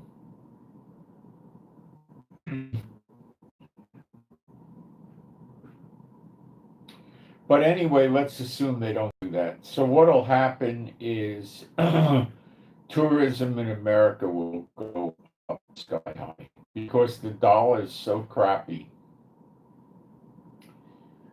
The people in Asia and Europe and South America will go to America for vacations because their dollar or their currency will go so much further. It'll be a good vacation for them, a desired vacation at a good price. They all like Disney, Hollywood, Hershey Land, all that garbage, and they want to see the Statue of Liberty, the Empire State Building. They want to ride this cable cars to San Francisco.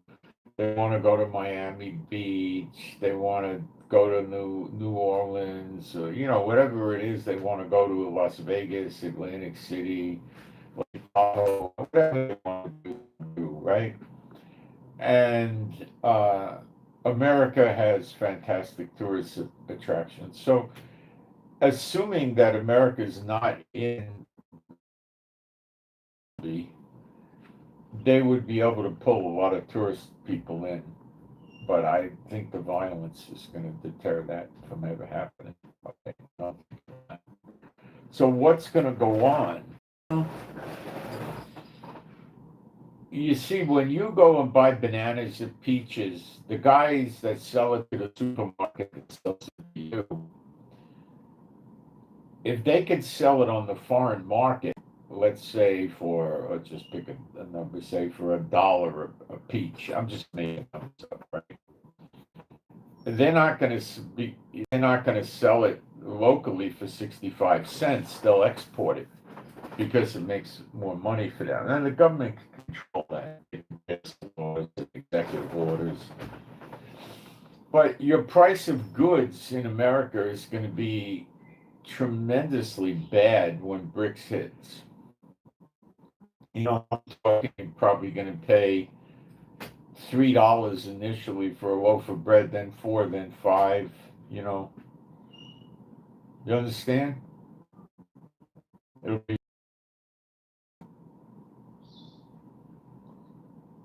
assuming there's no wars, you'll probably be paying $7, $8, or $6. I'd say bare minimum $5 gasoline a gallon. I'd say the minimum $5. So you're going to be getting hit all over the place on everything you buy. Okay. And a lot of countries have it in for America over Trump and the sanctions. In the middle of this BRIC things, if you want to talk about putting salt in the wounds, you do sanctions more and you hit everybody in the world with tariffs, which is what Trump basically did.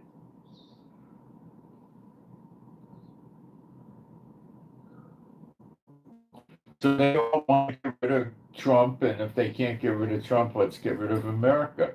The guy from Brazil, Lulu, made a public statement at the UN recently, and he said, who elected Donald Trump to control the world? Words to that effect. Nobody. And Trump's trying to control the world. Well, they're going to get rid of them. They're going to get rid of America. That's what's going to happen. Not Trump, but America. And that's your scriptures. That's Jeremiah 50:51. And it's also Isaiah 47. But Isaiah 47 seems to set the stage for a very bad economy. And, gold rising in price, that doesn't make for a bad economy. That doesn't do it. Let's see what gold and silver is. Oh, I could do that with Kitco. Let's just see what they're at now on Kitco.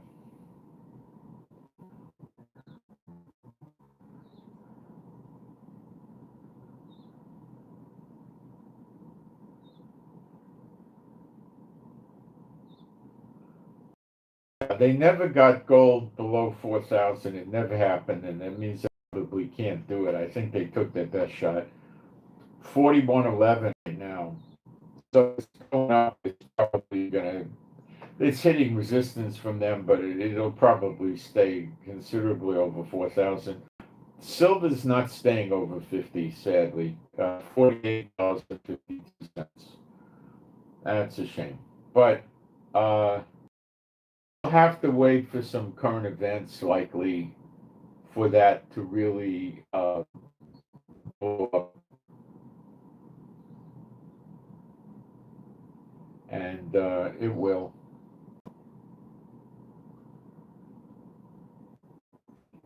It will. It'll go.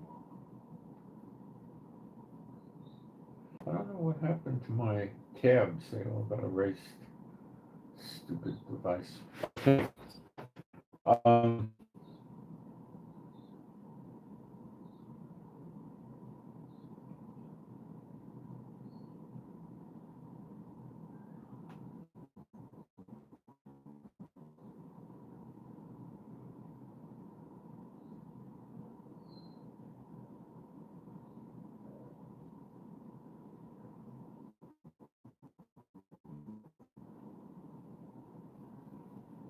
all right.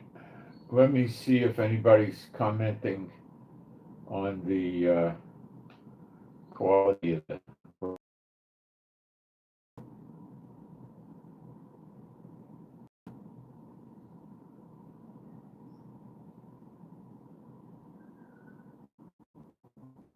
Everybody.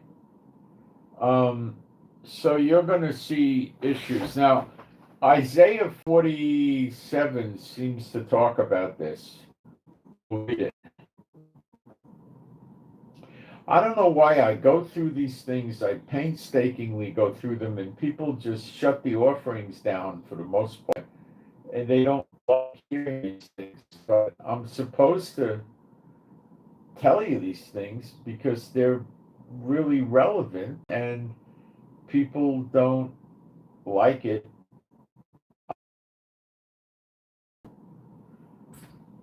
I don't know. It's they want, I don't know. There's only so many prophecies about these times in the Bible. There's not an endless number of them that you could read because there's just not that many. So you run out of prophecies. I think, I don't know for sure, that I've covered the gamut of them over and over. So we try to do the watching, like Yeshua said, watch, so we're not taken off guard. And I try to do that, and it's dismal for America, but also for those of the Lord, so they should actually be happy. But instead, nobody gives me offerings, or almost nobody, and I don't understand what their problem is with it. I do the spiritual warfare, and people tend to like that. But the Lord will get upset with me if I sit there and just do spiritual warfare. How am I really helping you? You're going down the road unprepared. You're not knowing what's coming. You can't. You've got to cover prophecy. You got to do spiritual warfare, and you got to watch and cover the end time and apply it to the prophecies so you know where you're at. Now the churchianity people don't do this. You hear a tremendous amount of talk about nuke sniffers and nuclear war messages or more letters than they ever had before. and you hear of nuclear capable planes and doomsday planes, and year after year, nothing happens. It's the solar flares. You hear about this year after year after year, and nothing happens. Forget that stuff. Isaiah 47, come down and sit in the dust, O virgin daughter of Babylon, sit on the ground. There is no throne, daughter of the Chaldeans, be called tender and delicate. Now, sit on the ground in the dust can mean you're in mourning, according to the way the Israelites would be. They would throw dust on themselves, the dirt on themselves, okay? They could be in mourning, or they could be poor, or both.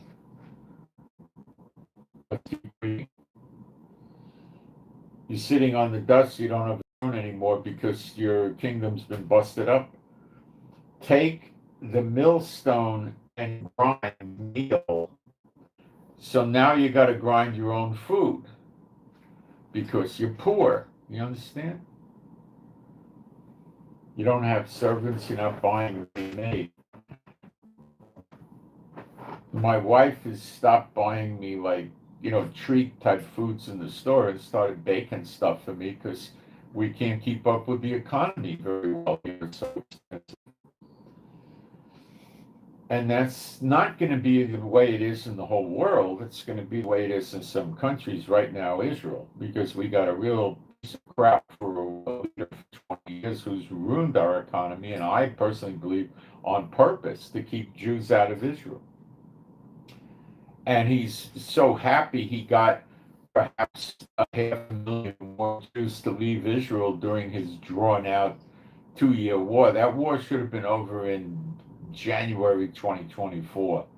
He dragged it out. He could have been over in December 2023.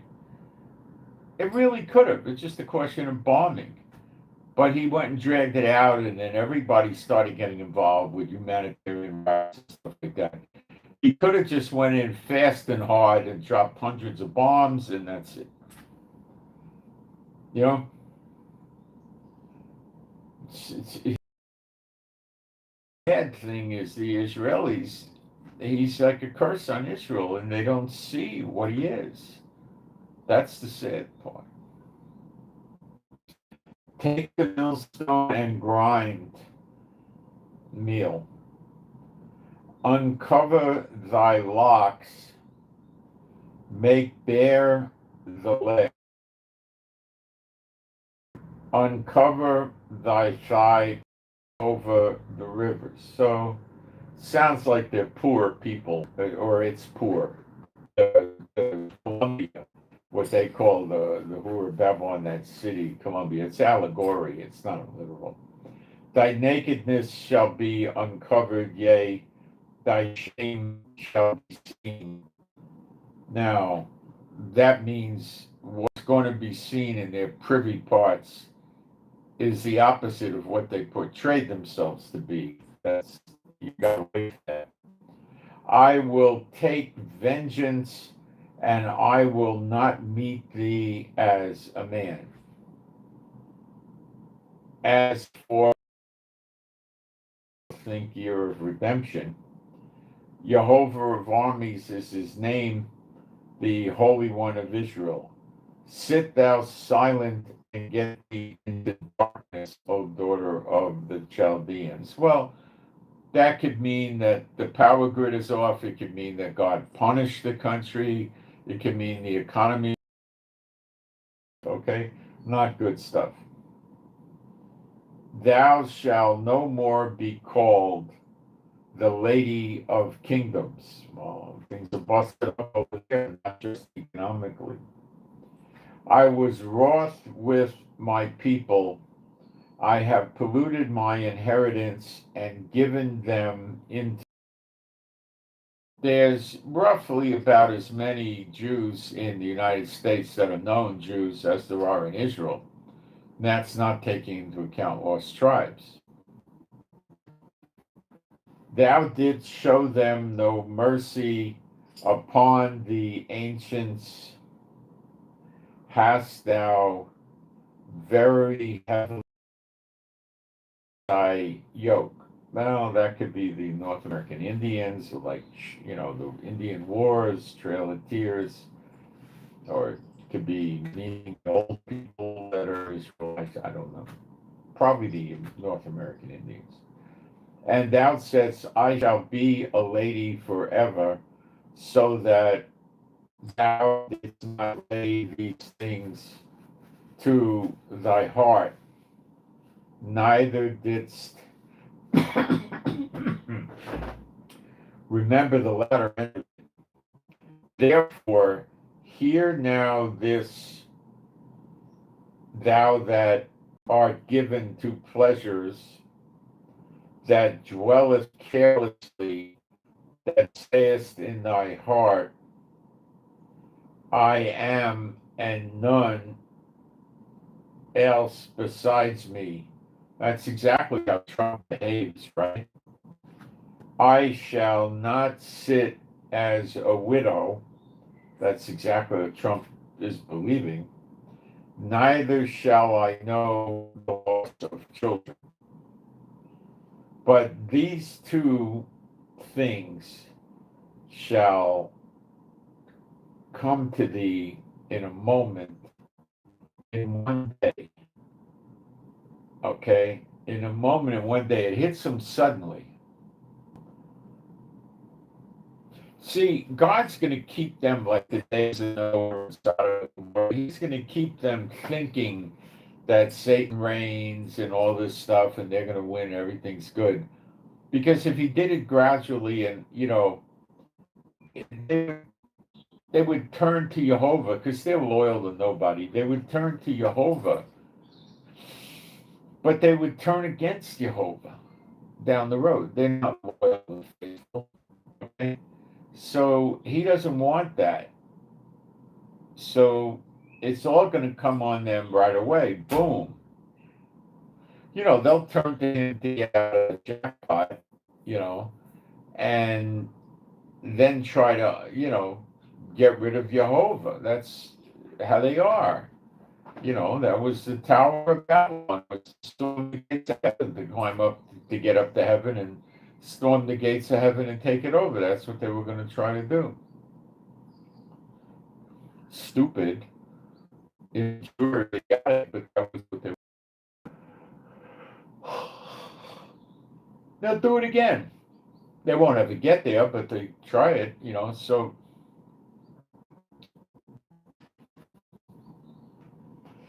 they're just going to get destroyed, like in Sodom and like at the days of Noah. That's it. When it comes upon them, it's too late. So, thou shalt no more be called tender and delicate.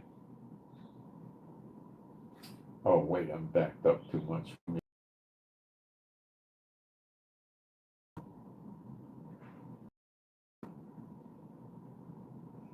moved on me.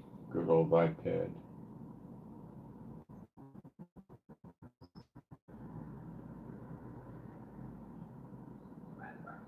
For the multitude of thy sorceries and for thy great abundance of thine merchants, of thine enchantments, rather. That's witchcraft. For thou hast trusted in thy wickedness. Thou hast said, none seeth me. See, they think they get away with stuff. Boy, are they wrong. Thy wisdom and thy knowledge, it hath perverted thee, and thou hast said in thy heart, I am, and none else beside Trump, right? Therefore shall evil come upon thee, thou shalt not know from when it riseth. You won't know where it's coming from. And mischief evil, a similar word, shall fall upon thee, thou shalt not be able to put it off. And desolation shall come upon thee suddenly, which thou shalt not know. So the desolation is going to come suddenly. You see what I'm telling you? It's not going to be powerful. Stand now with thine enchantments and with the multitude of thy sorceries, wherein thou hast labored from thy youth. If so be thou shalt be able to profit, if so be thou mayest prevail. Thou art wearied in the multitude of thy counsels. Let now the astrologers, the stargazers, the monthly procrastinators stand up and save thee from these things that shall come upon thee. He's making fun of the witchcraft people, the sorcerers and fortune tellers and stuff like that, astrologers. They're not going to do any good. Behold, they shall be as stubble in the fire. Well, America gets burned up, a lot of fires. The stubble in the fire shall burn. Okay, let me start again. Behold, they shall be as stubble. The fire shall burn them up, shall burn them.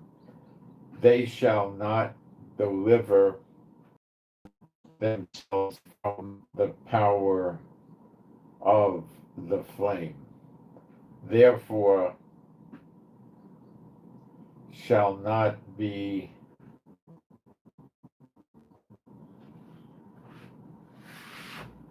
there shall not be a coal to warm at, her fire, nor fire to sit before it. It's similar to what happened in Egypt, in Goshen, where the Jews, the Israelites lived. They were able to have a flame or a lamp or something inside their house, a fire. Outside, nothing. Outside was dead dark. You wouldn't see a hand in front of your face. I think it was 3 days. I think the Egyptians couldn't light a fire or a torch or a flame or anything in their house nor outside. They just had to suffer through it. That was the point when God started dealing with Israel differently than Egypt, you know. Well, some of the other curses, like the boils and things like that, were not coming on the Israelites, coming on Egyptians. Thus shall they be unto thee whom thou hast labored, even thy merchants from thy youth. They shall wander every one to his quarter, none shall save thee. Well, it says wander. Let's check the word on that.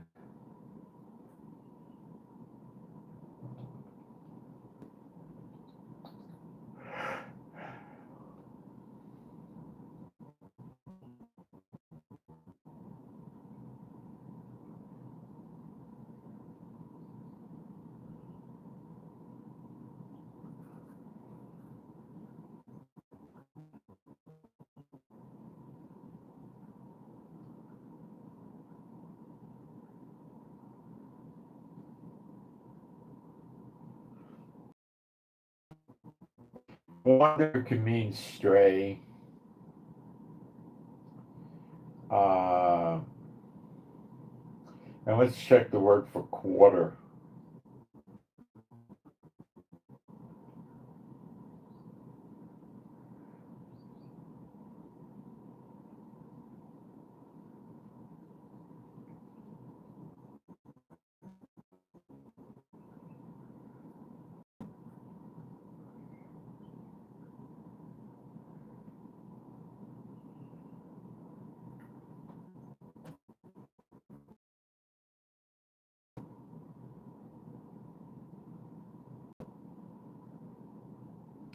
That's a little hard to place.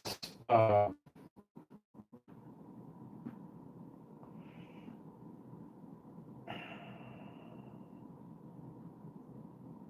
it could mean he goes back to the region, but it says none shall save thee, so that doesn't add up. I guess it goes back to where he came from and the there. That's probably about what it means, best I can determine.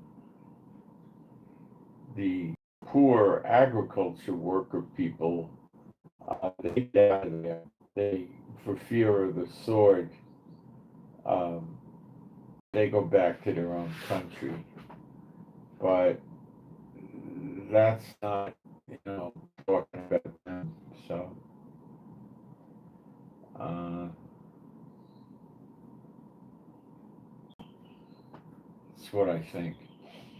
The Social Security Administration is saying they're sending people on disability, survivor benefits, retirement, what their new Social Security is going to be next. Let's get a figure for it. Um,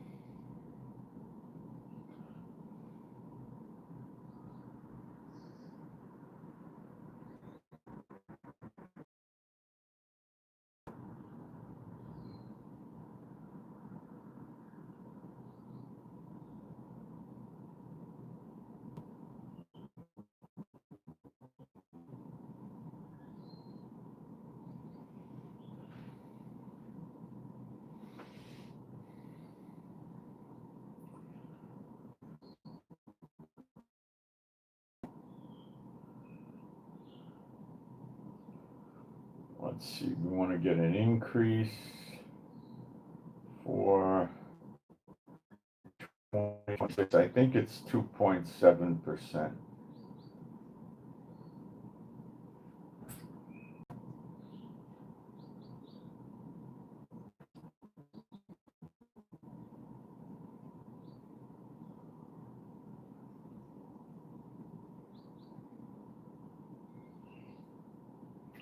It's 2.8%.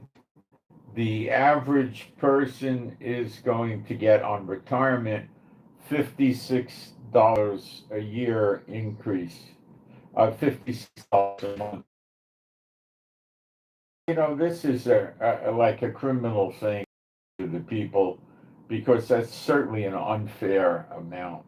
So let's see if somebody's making, let's just say 1,500 a month. Whoops, got this wrong. What's going on here?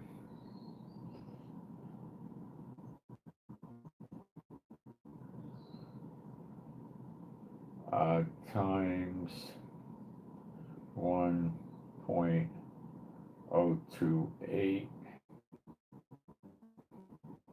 1,500 a month becomes 1,542. So let's see what happens at 2,000 times 1.028. Yeah, 2,056. So probably the average person's getting 2,000 retirement.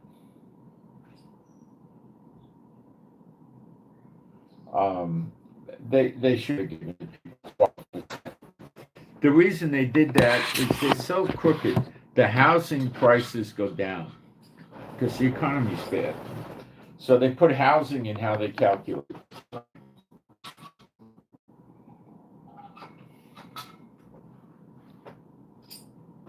How many people getting Veterans Administration benefits, insurance, getting survivor insurance, or getting a retirement benefit are going to ever buy a house when they're receiving these? Perhaps 1%.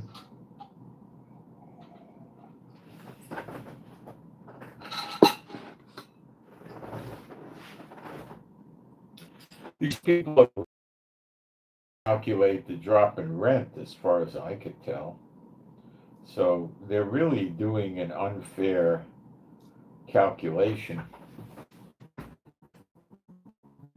Just what do the people getting social assistance suffer from the most? Rent, electric, water, food, gasoline. And, these things have all gone up a lot, and they're just bringing it up 2.8%. I mean, if they brought it up 8%, it would be bad, okay? But not that bad. If they brought it up 12%, let's see what you would get. $240. So $2,000 would, someone getting 2,000, which is apparently the average, at a 12% increase would be 2,240. So would they be able to maybe keep up with things pretty okay with another $240 a month? Yeah. Wouldn't be super great, but it'd be able to keep them going, right?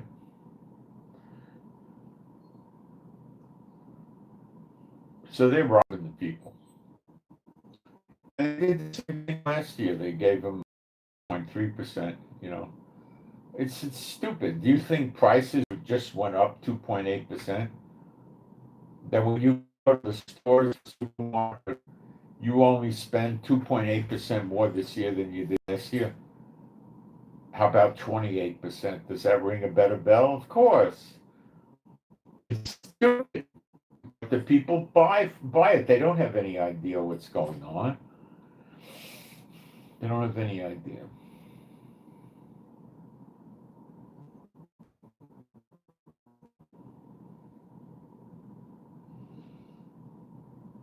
Trump hasn't stopped BRICS.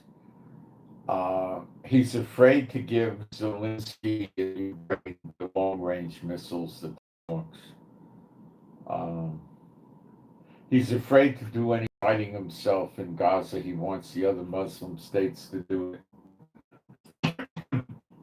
At least he wants to keep Israel out of it. But do you really think Muslim states, Muslim majority countries are going to be in Gaza, 20,000 soldiers, to keep the peace, and Gaza shoots missiles at Israel for some reason, and they're going to attack Gaza? The people who's got the missile, they'll do something about it? You really think they would? I don't. I live here for years and years. I don't think they'd do a thing. They'd come up with some excuse. They would never do anything. Will they stop Hamas remaining in Gaza from getting rearmed if they ever manage to disarm Gaza? Yeah, I don't know. Maybe they might do that.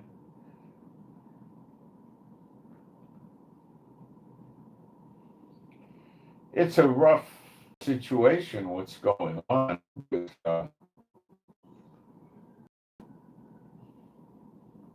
Hamas, and how are they going to disarm when they're not voluntarily going to disarm? You got to go find them.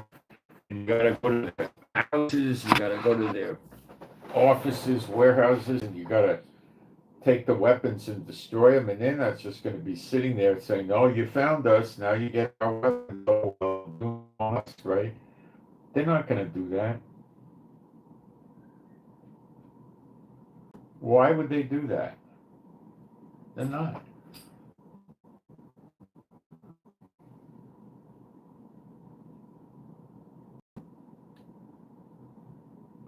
So, if you guys want me to cover something that I'm not covering, you got to write me. Here, let me put my my email address up in the chat. That's easy to do.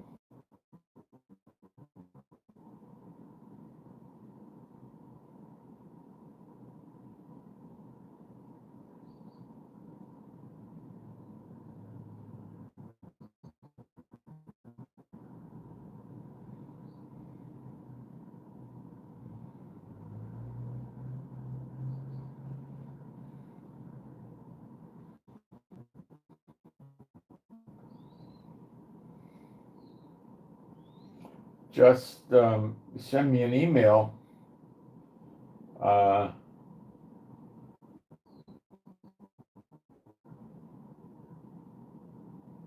what you want me to cover, and I can't guarantee I'll do any and every subject you give me because I don't know what you give me, but I'll present to the Lord and see what He tells me. Very often, I do what people suggest, um, but I usually, don't want to go against the Spirit. So Israel is in a very, very rotten situation with being led by a moron named Trump, who's trying to find this unadmitted, and it just keeps dragging on. And we got a crook, a horrible individual named Netanyahu that wants to keep the war going so he can keep his criminal cases. He can keep from having to go to court and get involved in his criminal cases. And, you know, he keeps our economy bad, really bad, on purpose.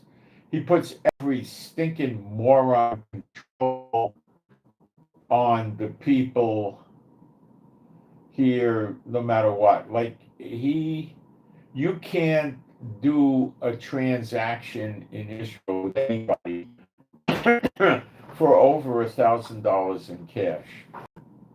This is what a real cursed piece of trash this thing is. This thing called Netanyahu is a disgrace to human race, okay? And the so-called spouse also. Wait till the privates get exposed, and then you'll know what I'm talking about. It's just that in the scriptures, we read it in Isaiah 47. Well, pertaining to America, we read it, but expected here too. So you've got, imagine in America if you did a transaction with a person for more than a $1,000 would be illegal. So if you bought a car from somebody, I'm talking cash. If you bought a car or a piece of furniture or a stereo or something from somebody, a computer, for more than $1,000, you got a criminal charge hanging over your head. That's Netanyahu. You can't go to the bank and do any transactions more than 10,000, about roughly $3,000. It's the most the bank at one time would take out. Now, if you have a business, you can get an exemption to that, I'm sure. Now we're talking cash, not checks, not credit cards, not transfers. You know.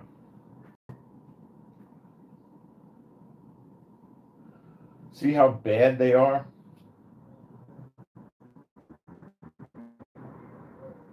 They're bad.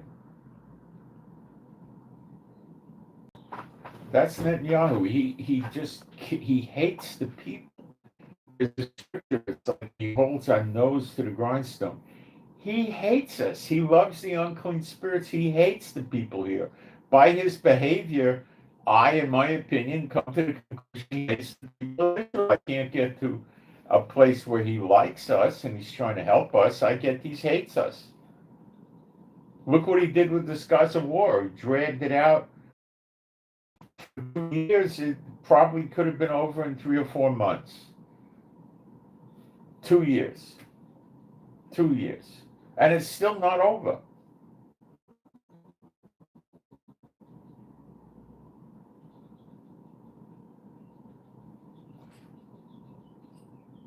He let the housing prices in Israel soar. We had that other Satan bot, Bennett, in office for some months, not even a year, I think. And he was attempting to build, I think it was 400,000 or a quarter of a million low-cost apartments in Israel, where people would be able to afford them a lot cheaper. What's affording? Well, you're probably looking at a two-bedroom, 1,100, maybe even 1,200 or 1,300 square feet, maybe, probably not. Balcony, okay place. You probably wouldn't have a parking You probably would not park on the ground. You would have a spot maybe outside at best.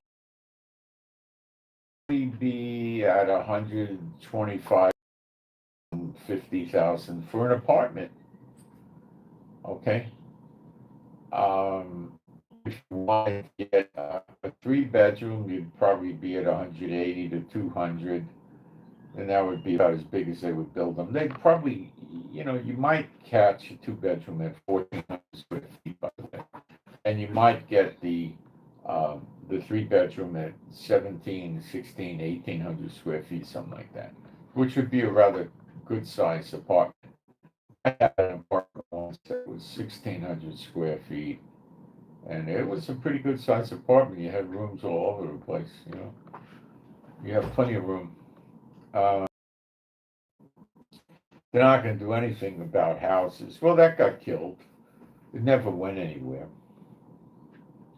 The people of Israel a few years ago got the Knesset to go for a bill where they were going to raise, okay, they charge you 18% VAT in Israel, tax, and anything you bring in from outside gets taxed at 18% if it's more than $75. Actually, it has to be $75.01. Once I had something came in that was like $75 and maybe 28 cents or something, and they let it go. But this scum, they don't just tax the item, they tax the shipping cost as well. How you can put a sales tax on shipping costs now is beyond me. It sounds fraudulent to me, but they do it. Okay, and we were going to have that raised. And I don't know where they were going to raise it to, but I think it would have been at least $300. America was 800. So 800. Most countries are around there. Israel is $75, a piece of crap. So he could have went to 300. What would have happened? Well, Amazon doesn't like Israel anymore, and you could hardly buy anything from Amazon. They don't ship it here, and the shipping is high. And they take you used to get it in about 6 days. Now you might get it in a week, you might get it in 2 weeks. I don't know. They don't want to send things to Israel. I don't know what the deal is. That's Amazon in America. And, all the other Amazons you can talk to and see what they say. You got France, you got Spain, you got Germany, you got Italy, you got the UK. What else you got? There's more, I think. You have Belgium, I think. You have Netherlands. Maybe it is Belgium. You definitely have Netherlands.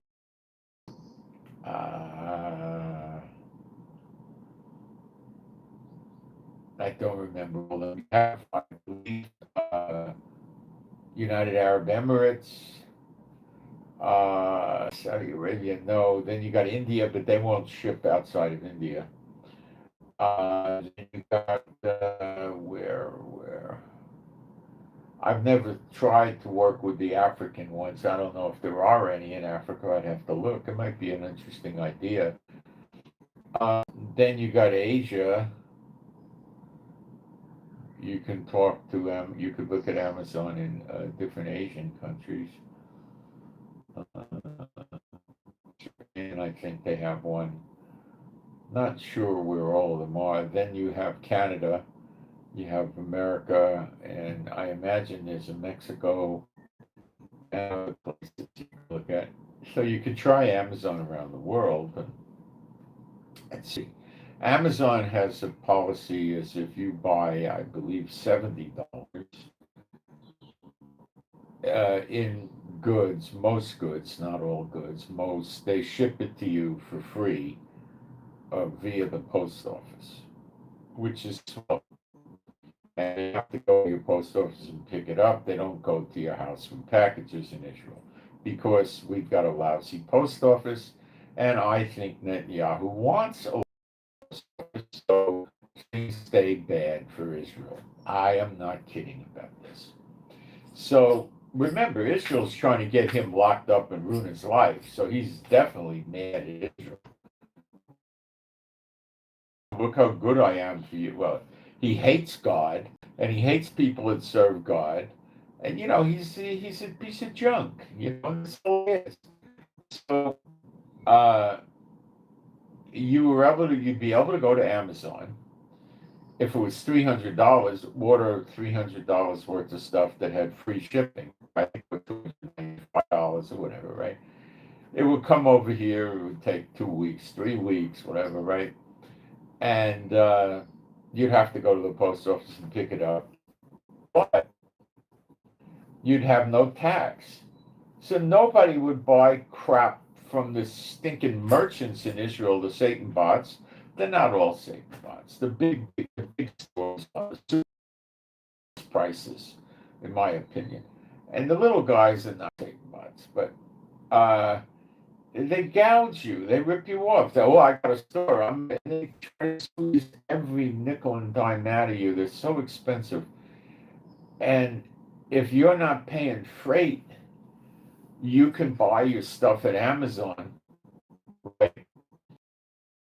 in Israel, and save a lot of money. You could do it now too if you just keep putting orders in at $70, and you could go up to $74, $75. Go up there, and you're getting your stuff way cheaper than buying from these nasty merchants. So when this bill was going to go through, the nasty merchants went ahead to the lobbying organization and got the bill quashed. Our rotten, stinking piece of garbage government Satan bots killed the bill to protect the wealthier merchants. Real garbage on the hoof is what we got. I'm not kidding. And Netanyahu had 20 years of this garbage bucket, and he killed Aliyah. What would be good about Aliyah? More Jews would come here, except he's made it impossible for them. Only the wealthy would come here, and why would they want to?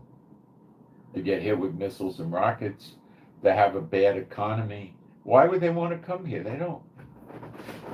So, we would be much better off if we, see, there's a lot of things that this piece of crap won't do. Many years ago, we built a fighter jet. We built one or two of them. They were just prototypes. And America said, no, no, no, no. And the Satan bot in charge of the Prime Minister office at that time got scared and said, okay, no. Okay, we used to make our own cars in the 50s. Why couldn't we make our own cars now? I don't see why not. We did it in the 50s. We could do it now. That's one of the biggest outflows of currency. But why doesn't it go? I will tell you. Because this living scumbucket, and his predecessors too, they're all Satan bots. They have 100% tariff on cars. Some cars it's 150%. So you take a car in America, 60,000 here, and we don't make as much as Americans.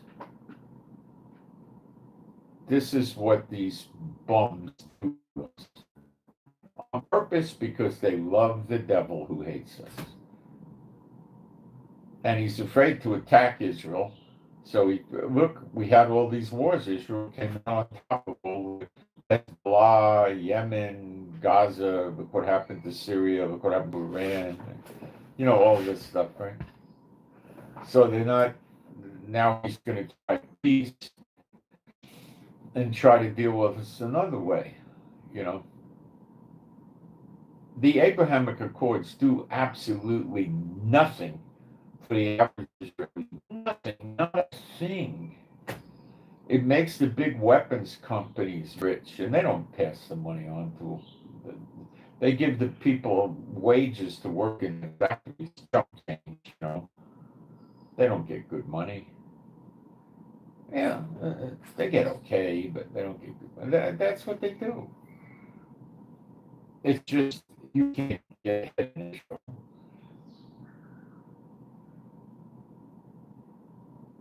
You got to get rid of these people, not just get rid of Netanyahu and get another Saint. You got to get the witnesses to run the country. And the people don't even have a clue that that's what's going to happen.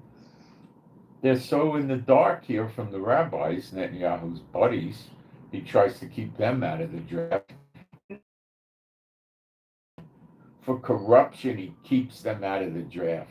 He's anything but working for Israel that I can ascertain. He's working for himself. This is his business, Israel. And now Trump is messing with him. And it looks like he may turn against Trump over this Gaza war. He's scared to death of ending the war because then he's going to have to go to court and they're going to ramrod that trial. And they might make some sort of move to suspend him from office while his trial is being ramrodded. In addition, when his trial is being ramrodded, his enemies are going to say, we got to get rid of him before he starts another war. Let's remove him from office now with a vote of no confidence, and then he's out. And then as soon as he's out, October 7th is going to up on him and all the other pieces of garbage that set it up. They're all going to get it. And they know it. The bad news that people haven't figured out is that a hard player like Netanyahu, who plays hardball and knows no limit, would try to destroy Israel rather than go to jail. And how do you destroy Israel? Well, you just get up in the morning and you start bombing Iran. Iran was able to land 17% of their missiles on us. They're telling us that the Iron Beam is operational, but nobody's telling us how many we have. I don't know.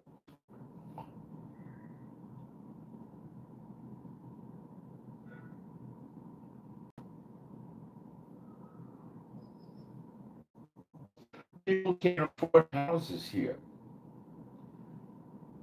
They can barely afford to buy an apartment.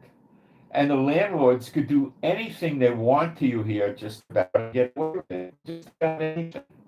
And there's not much at all you can do to them. The courts protect them. It's all for the rich and drop-dead poor people. That's Israel. Because the rich are the Satan bots. And drop-dead Israel. And that's what we got. And the churches never say, "Ooh, they don't care." The churches don't like Jewish believers. They dislike them by their actions. You ever see them support a Jewish believer? Over here and put their own people in Israel. They don't know anything about Israel. They don't care. They're just here to represent that denomination and get money. So when people from various churches come here, they don't have to go talk to a Jewish believer in the land if they want to talk to a believer. They can talk to a non-Jewish believer. See, they have no use for the Jews, the church world. Not all of them.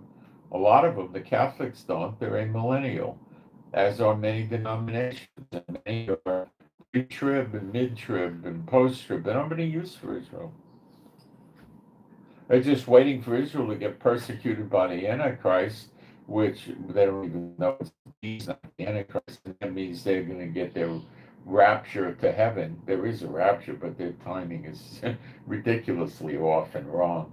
And, that's all they do. So there's so many people that have no use for Israel and prophecy, and they think that we're just doomed, and we're a bunch of people that's going to be under the curse of the Lord and punished forever and ever and ever until they become God. gods and come down from heaven and reign over us with Yeshua. That's the sickness of the church world. Watch what happens to them. Watch. This is what's going to happen to them.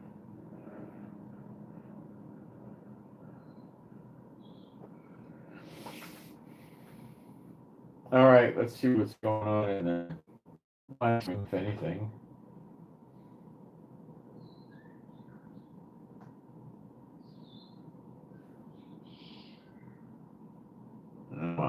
Any questions or anything? Okay. So I guess you people don't like what I talk about. Maybe you want me to talk about something else. I don't know. You want me to do a Bible study on something? Ask me. Then I'll run it by the Lord. Or you want me to cover some aspect of current events that I'm not covering? Let me know.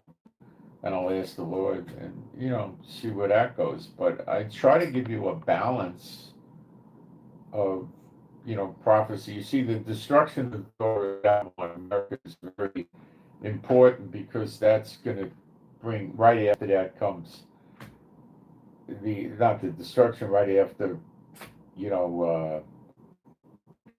starts, what already started, but when you get into Revelation 17 and 18, basically 18, then the second Exodus is about to happen, which won't really happen until Yeshua appears in the clouds. So it's a big time marker for us. And Elijah training the Levites in Malachi 3 is another massively important time marker for us. And the next temple coming down from heaven, not New Jerusalem. Of course, I know the difference. Read Ezekiel 37, the last 3 chapters. But that's a very big, important thing.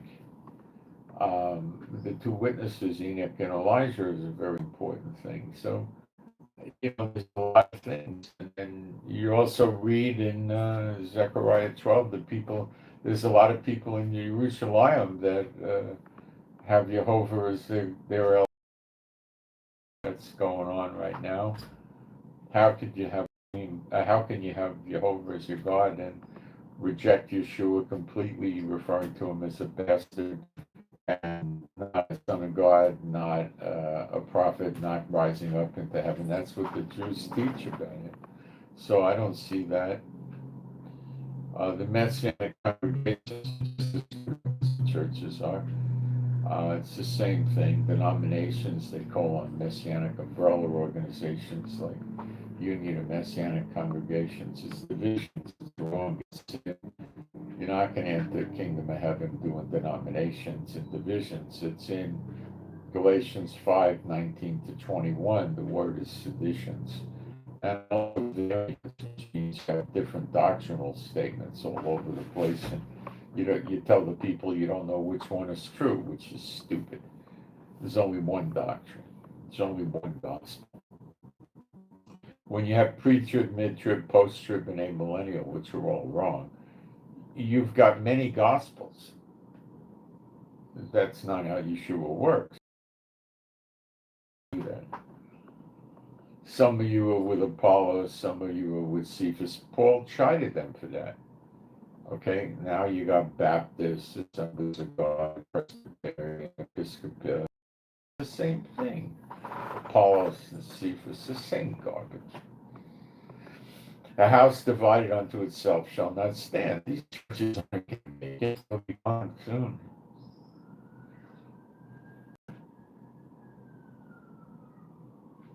But the thing I try to do is change your attitudes to looking forward to what will happen.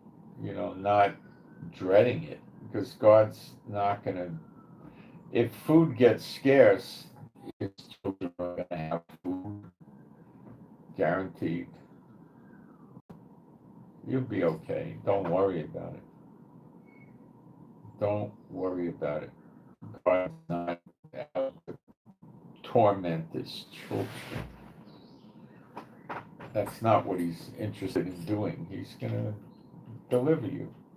We got to wait for it to happen, but we're in recompenses, and I see things progressing, and it could happen very, very fast. It might take much, much longer, but it may not. We got to keep asking Him to get it done already. That's what I would suggest you do. Let's do a prayer. My Heavenly Father, Jehovah in heaven, I come to you and I ask you for mercy on me and my wife and all the true believers, that you would speed up the time frame for these events leading to the appearing of Yeshua in the clouds and everlasting life, that you would speed these events up as much as you possibly can. And in the meantime, extend as much mercy and grace and blessings on the true believers and their households, and make it as easy as you can on all of us. I ask this B'Shem Yeshua HaMashiach, and you can agree with that.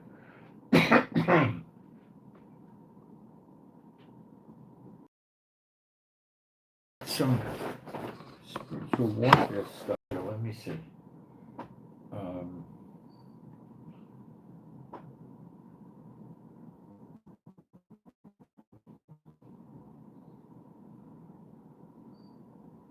I thought you would enjoy learning what nations never had Israelites. I don't have any prayer requests or thoughts requests, but I'll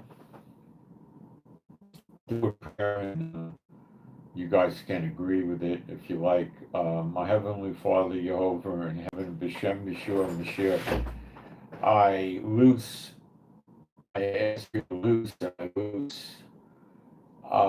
from off of all the true believers and their households any unclean spirits surveillancing them. They're not from doing so anymore for 5 years continuously, using any means at their disposal to block for 5 years continuously. I loose off them any work of the unclean spirits or the people that serve unclean spirits that's on them or their household. Um, be it economic, be it emotional. I lose many problems coming from governments, from businesses, from lawyers, from courts, from employers, from neighbors, from landlords, from people in general that don't like believers.